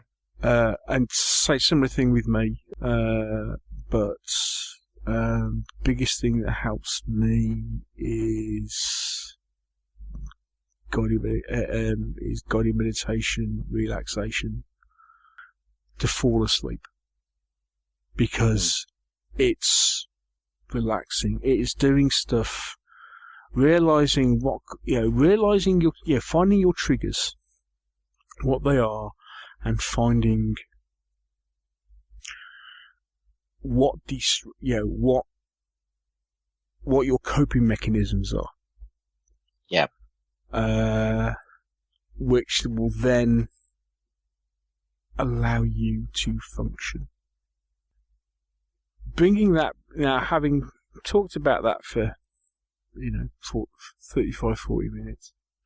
Let's talk about the hobby. How does this relate to hobby pros and cons? Now, I've already said earlier that, one thing we actually ended do, one of the reasons why we took a break, this year was because, and, just like that, I might say it's your own fault, it was getting, just schedule. And this may sound really stupid, but I feel a big sense of responsibility in making sure that I do stuff for, to get the podcast out and that sort of thing. And it got to a point that really wasn't helping earlier in the year. So, which is why we decided, okay, let's just take a break. Let's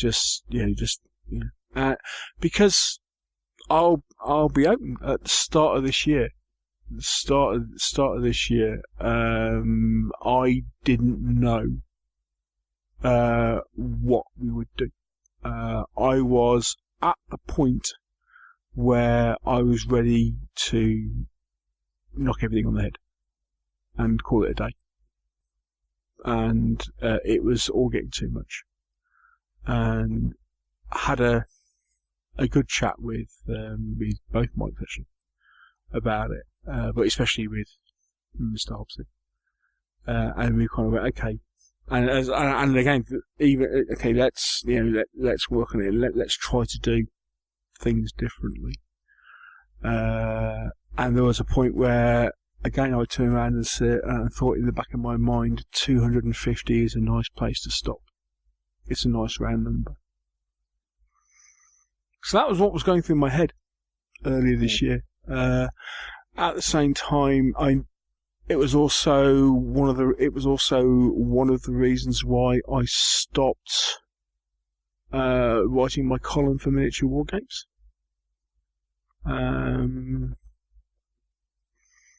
I found the pressure of having to constantly produce that month in, month out, with everything else that was going on.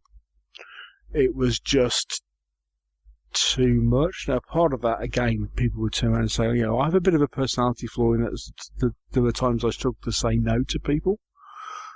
So someone says, "Oh, can you help me do this? Yeah, would you mind doing this?" My automatic response is, "Yeah, sure, fine, I'll do it. Yeah, I'll help." It's not always the best. So that's what, that was some things from the hobby wise that, and again, there are things that I have wanted to do on, just articles and stuff, writing articles and stuff. I found really difficult this year. I've really, and it's crazy at times. You kind of, you're composing stuff in your head, but but that mental translation into physically writing stuff, I found difficult this year, which is one reason why just things haven't happened. So that's from a, and also, things like, there's been things like, reviews haven't happened that should have happened. Because I have, some of my, just some of that function just hasn't worked this year, which is weird because, something I've been doing for a long time, and it shouldn't be difficult, and it has been difficult this year. Yeah. Right. So that's that was kind of from a, okay, that's how it's affected hobby in a negative way. However, I talked about in the last segment, stupidly, this weekend, that we just did, and off air, I chatted with, I talked with Mike and said, actually, from a mental well-being point of view, I came home and I was in a better place than I had been for a long, long time. And that was due to just a weekend. Bottom line, it's chilling out. It was chilling out. It was doing stuff that was fun.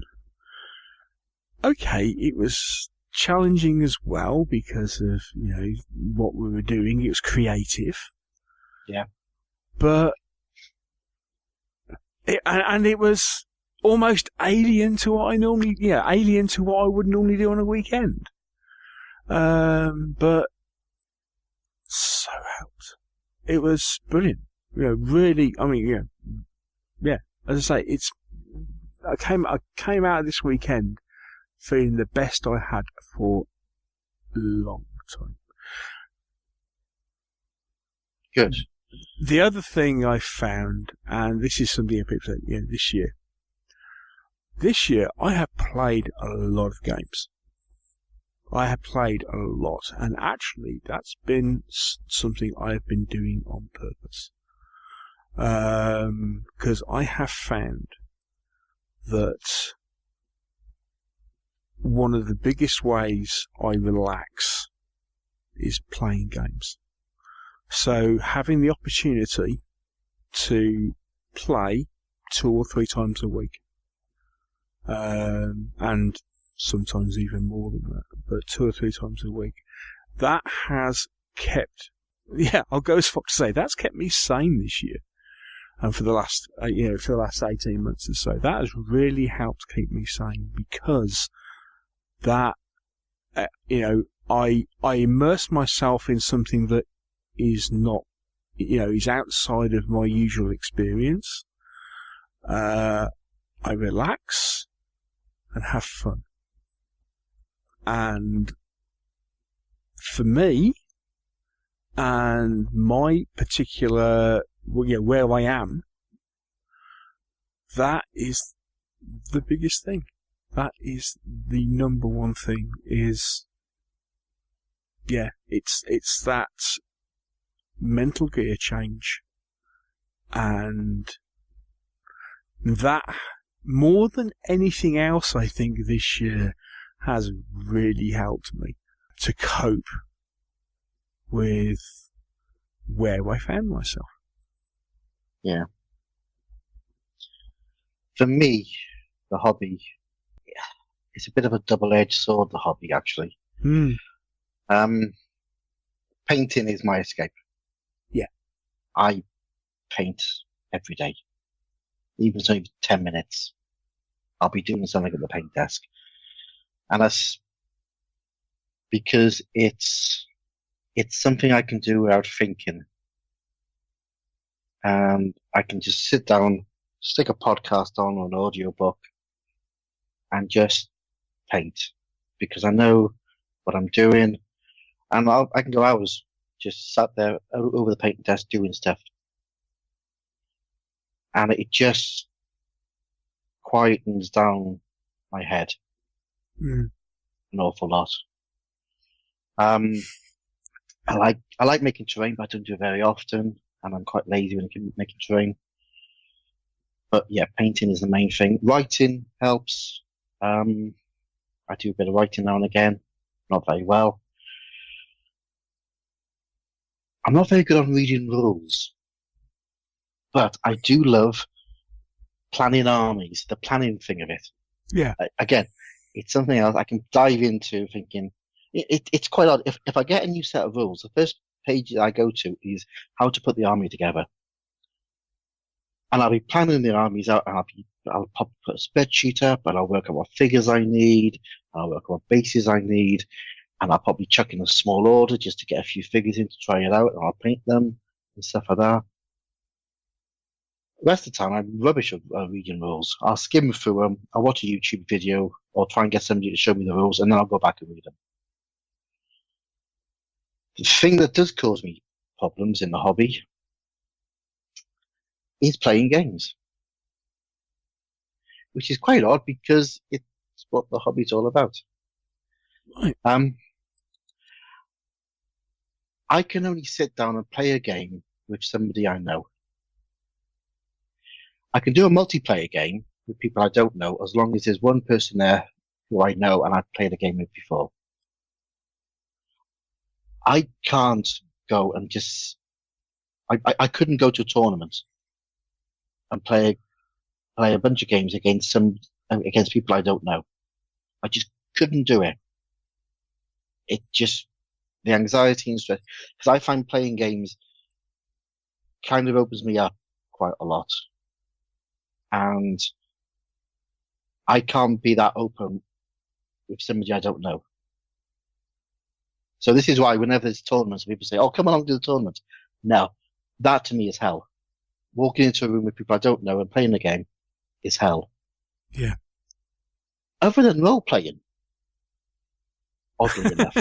I was going to say, hang on a minute, didn't you just do a weekend? Well, funnily enough, when we were at the expo, I booked in to do a game, a role-playing game, which I haven't done for years. Mm. And I did it with Chris, Dirk the Dice. He was a GM. But I really got wound up about this. I wasn't sure if I was going to actually turn up.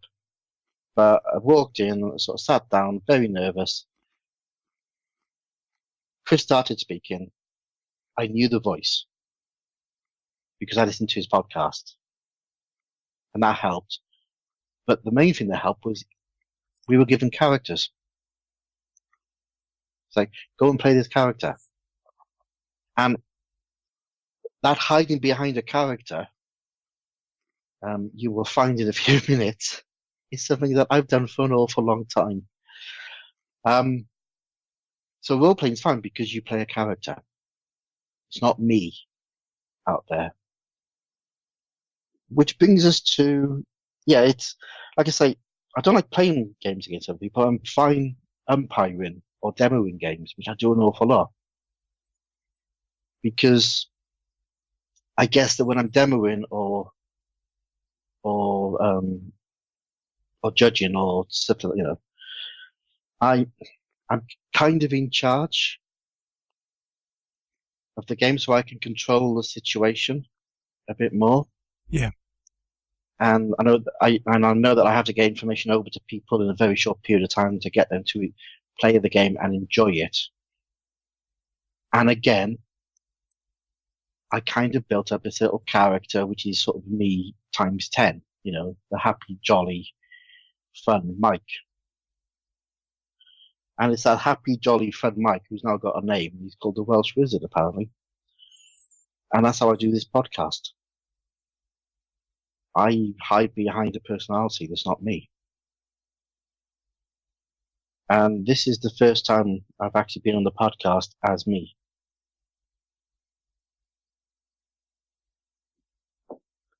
And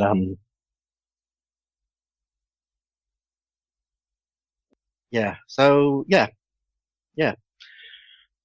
that's how I survive. I put on a person. I live behind a personality, a character, and it's how I survive things. So yeah. But other than that, the hobby's great. But the social side of it is great, and I think for a lot of people, the things the hobby gives us, that ability to concentrate on stuff that really isn't all that important, to sort of obsess on, what colour red am I going to paint this jacket? And to sit there and to do something creative. It's one of the greatest things you can do, and it's one of the greatest things you can do to reduce your stress and anxiety because you're producing something. Yeah. And that's just for me because I like to paint. Now, for you, Neil, you don't like painting that much. So it's sort of like an anathema. But the hobby is so multifaceted that there is something in this hobby that we can all use to help us. Yeah. Whether it's playing games, meeting up with people, chatting online, doing some painting, writing, planning armies, buying stuff. I'm very good at buying stuff. The collection side of things, all of that, it all helps. Another thing for me is, funny enough, is the social side. My biggest kick in producing this podcast is the social group that has built up around it.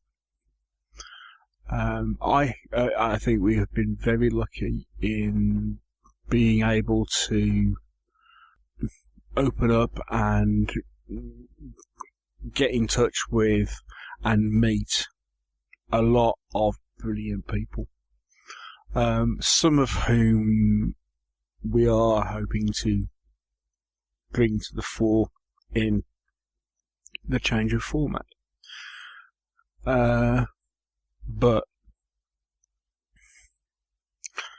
just that opportunity to meet people who otherwise I wouldn't have had the opportunity to meet, wouldn't have had the opportunity to get to know.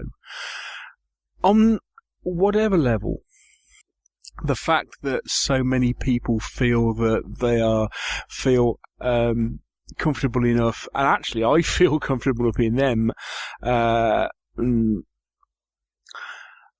having a joke with me on social media about various things, the constant running jokes about my lack of painting and various other bits and pieces. But the fact that actually happens, that's been huge. That's been huge. And, as I say, I'll put that out there now. Again, that's something else that, for want of a better phrase, over the last few years has helped keep me sane. And it's one reason, and this is the flip side of the podcasting. Okay. And, Mike was very candid a few minutes ago about this, the reason why he does this. And, or the, what happens when he does this. This is the Welsh Wizard.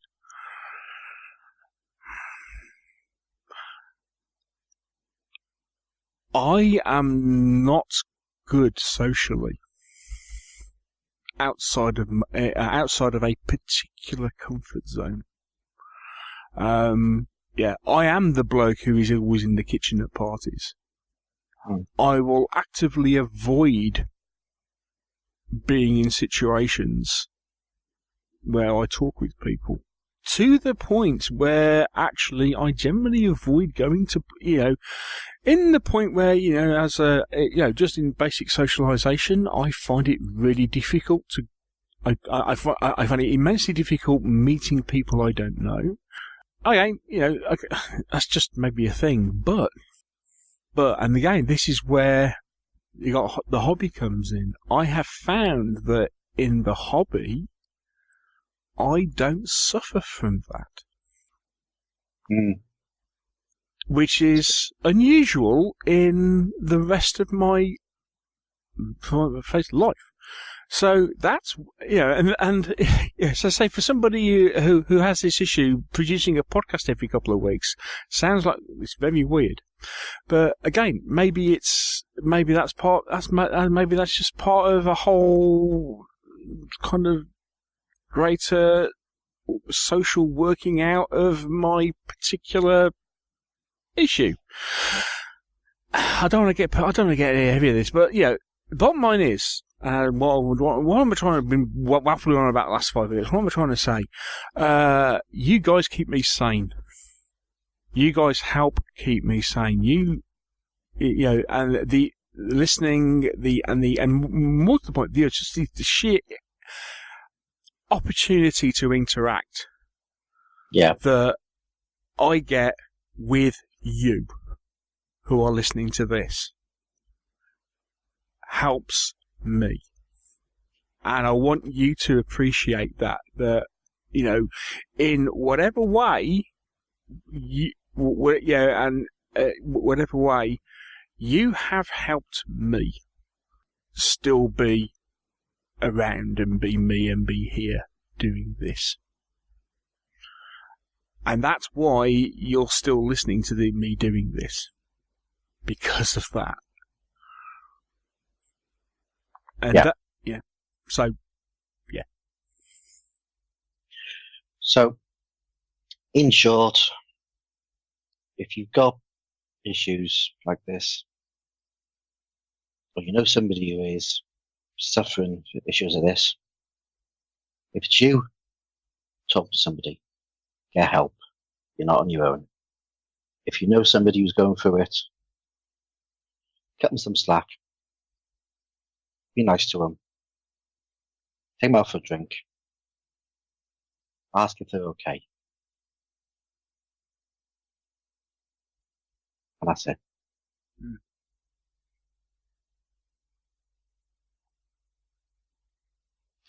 Time for a break. Yeah. Yeah. And when we come back, we'll be trying to choose a nickname for Neil. I forgot about that. What we were saying about points of stress?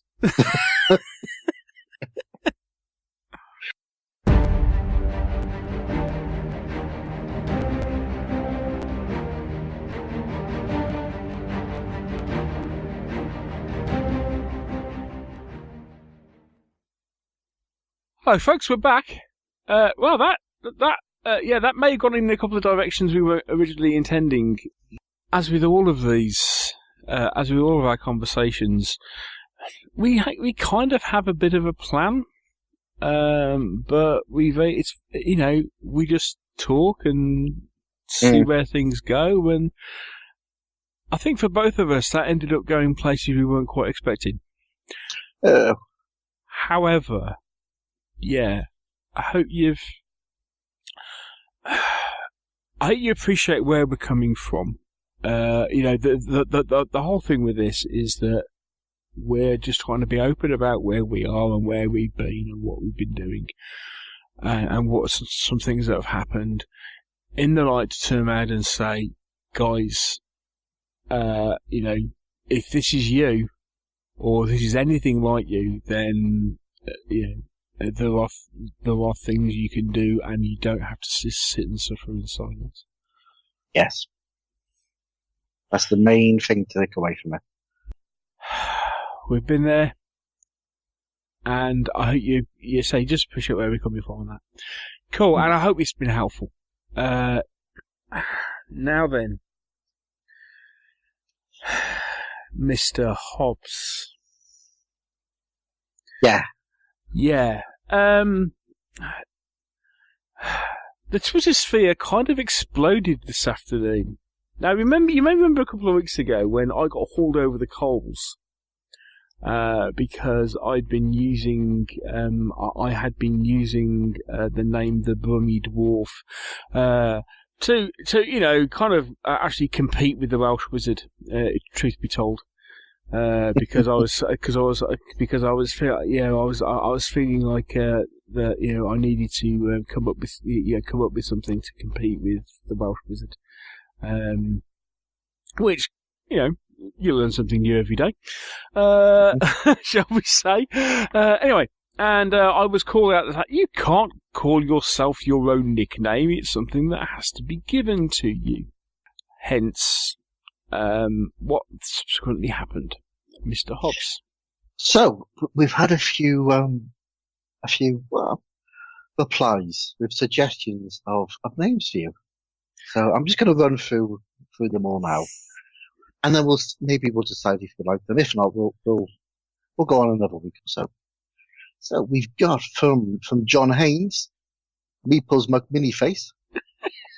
Good start. From Wayne Peters, Meeples McMeeplesface.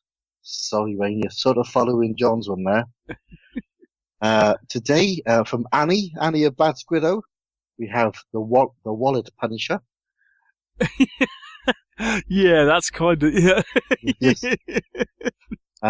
From Jeremy, we have Neil No Paints. Like that one, Neil. Bit of a pun on no mates. Yes. Another one from Annie, picking up on the fact that I promised to read them all out. She said your nickname should be Buy Stuff from Bad Squiddo Games. They are ace. Shameless promotion for Annie. Yes, that's Buy Stuff from Bad Squiddo Games. They are ace. Yeah, and I'd just like to point out that, yes, I have. Moving up the list. Vlad, my painter chap. Norman Slayer. Ooh, interesting. Very topical. Yes. Above that, we have Gareth, my other painter chap. Norman Black. Even more topical, at least the last 2 years it has been. Yes. Owen, who didn't quite get the rules of it, came up with 2 mil Mike for me. I think a lot of people thought that was extremely funny. It was funny because it was a lovely play on 2 different things. But there we go. It was, yeah. 2 mil Mike. Yes.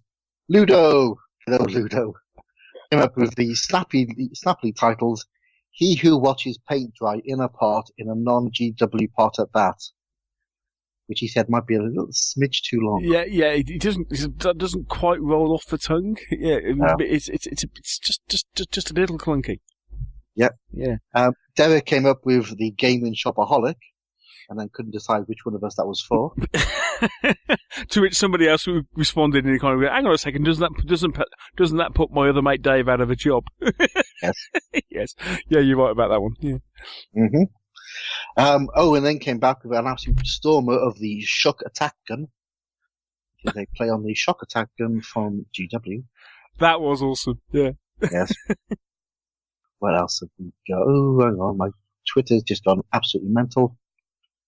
I'll be a second. Scroll back down. We had we had my very own version of the Munchkin Sex God, didn't we? Yes, the again from Derek, the Orinio Maniacs 1, 2, and 3. The what? Sorry. Yes. I missed that one. Orinio Maniacs 1, okay. 2, and 3. So I think that was for the 3 of us. He said much more appropriate than Munchkin Sex God, Welsh Wizard, or Brummy Dwarf. I beg to differ, Derek. Web Olga has come back with Shuck. Is this thing on? I'll see myself out. I missed some of these. Then we had Carl from Second Thunder. The Love Shuck. Yes, thanks, Carl. Yeah. You wait till I see you next. You're in trouble. Yeah, that. I think that hit a few people hard. That one did. A few earworms got into that one. Yeah. Yes. The Love Shack. Ashley came up with I like red ones, M&Ms. But I like the brown ones. Indeed. Right, and David Crease has come up with Speed Painter. Now there are some from Henry, and I can't find them because I think they're in a different list. Let me just find Henry's because they were very good. Oh, yes. First of all, he came up with Optimus Primer. Good. Which is good, but the next one was better. Then he countered that one with, more appropriately, Optimisticus Primer. Which I think was stunning. And I do think that might be my favourite one. I think that just about beats the Shuck attack gun. Yeah. I think it may have to be Optimisticus Primer. Optimisticus Primer. Oh, that should be the name of your Roman leader. Yeah, very much so, yes. I mean, would it help if I just turned around and went, why didn't you call yourself the Brummy Dwarf? Oh, actually, Merv. Merv came back and said the Dwarf King. The Dwarf King. The Dwarf King. Well, why did I call myself the Brummy Dwarf? Okay, well, okay. Because you're from Birmingham and... Because I'm from Birmingham, and actually, okay, so, because, the Welsh Wizard, because you're from Wales, and Wizard is a character, Yeah. So I kind of kept in theme, in the fact of I'm from Birmingham, and, one thing I am known for, my favourite character class, and my favourite army is Dwarf. Well, I think you just have to use it then. So that's why. Shun social convention and just use it. But Optimisticus Primer is a very good one. Optimisticus Primer it has to be said, thank you to everybody. There were some, I had some serious laughs on the way down while travelling down the M1 today, to which my working colleagues went, what on earth are you doing, Neil? But yeah, Optimisticus Primer, is stunning. Thank you, Henry. Love you, mate. As always, the wordsmith, yes. Dear. There we go then. So, are we done? I think we are. I am. Yeah. I know this has been different to what we normally do, just a bit. I'm sorry there's been no Meeples or Miniatures in this one. However, it has been about the hobby. And, it's addressing an issue which is quite rightly getting a lot more exposure. And actually, the only way to deal with it is to talk about it, as we said. So that's why we do it. And if at the end of the day, as far as we're concerned, if one person listens to this and it helps, that's enough reason for doing it. Yeah. It'll be worth the 300 people that we've lost. Yes, but all these people are going, what on, why am I listening to these guys? What on earth are they trying to do? If one person gets helped, then I am happy. That's all that matters. Yeah, I am happy. Yeah. Okay, guys. So, whether you think we've been massively self-indulgent, well, okay. Yeah, maybe, but, there's a reason behind it. So, thank you one and all for listening. Thank you for, downloading and being with us over this journey. And we appreciate you a lot. And we'll be back in a couple of weeks. And we will be, I think, actually, we will be talking about, I think we're basically at the point where, well, it's coming up to Christmas, coming up to the new year. It's about time for us to do our reflection on this last year and, do all that kind of look back at the year sort of stuff. So that's what we're going to be doing in the next show. So until then, all I can say is thank you for listening. Take care. Don't forget to use the new discount code from our sponsor, Firestorm Games. And happy gaming. We'll speak to you soon. Bye.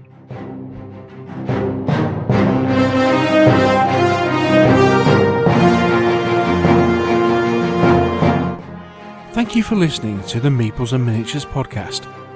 If you've enjoyed the show, why not share it with others by leaving us a review on iTunes?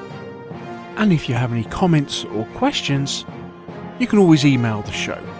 The address is info@meeplesandminiatures.co.uk. And you can also visit our webpage, where you'll find a complete episode archive, all the View from the Veranda podcasts, rules reviews, and our blog of hobby items and news, which is updated several times a week. This is also where you'll find the links to our presence on social media, and here you can follow us on Twitter or join our Facebook group. And finally, here you can also find details should you wish to support us by making a donation to the podcast. All this on the Meeples and Miniatures website, www.meeplesandminiatures.co.uk. The Meeples and Miniatures podcast is licensed under a Creative Commons Attribution, Non-Commercial, No Derivatives 3.0 Unported license. Thanks again for listening, and we'll see you in a couple of weeks.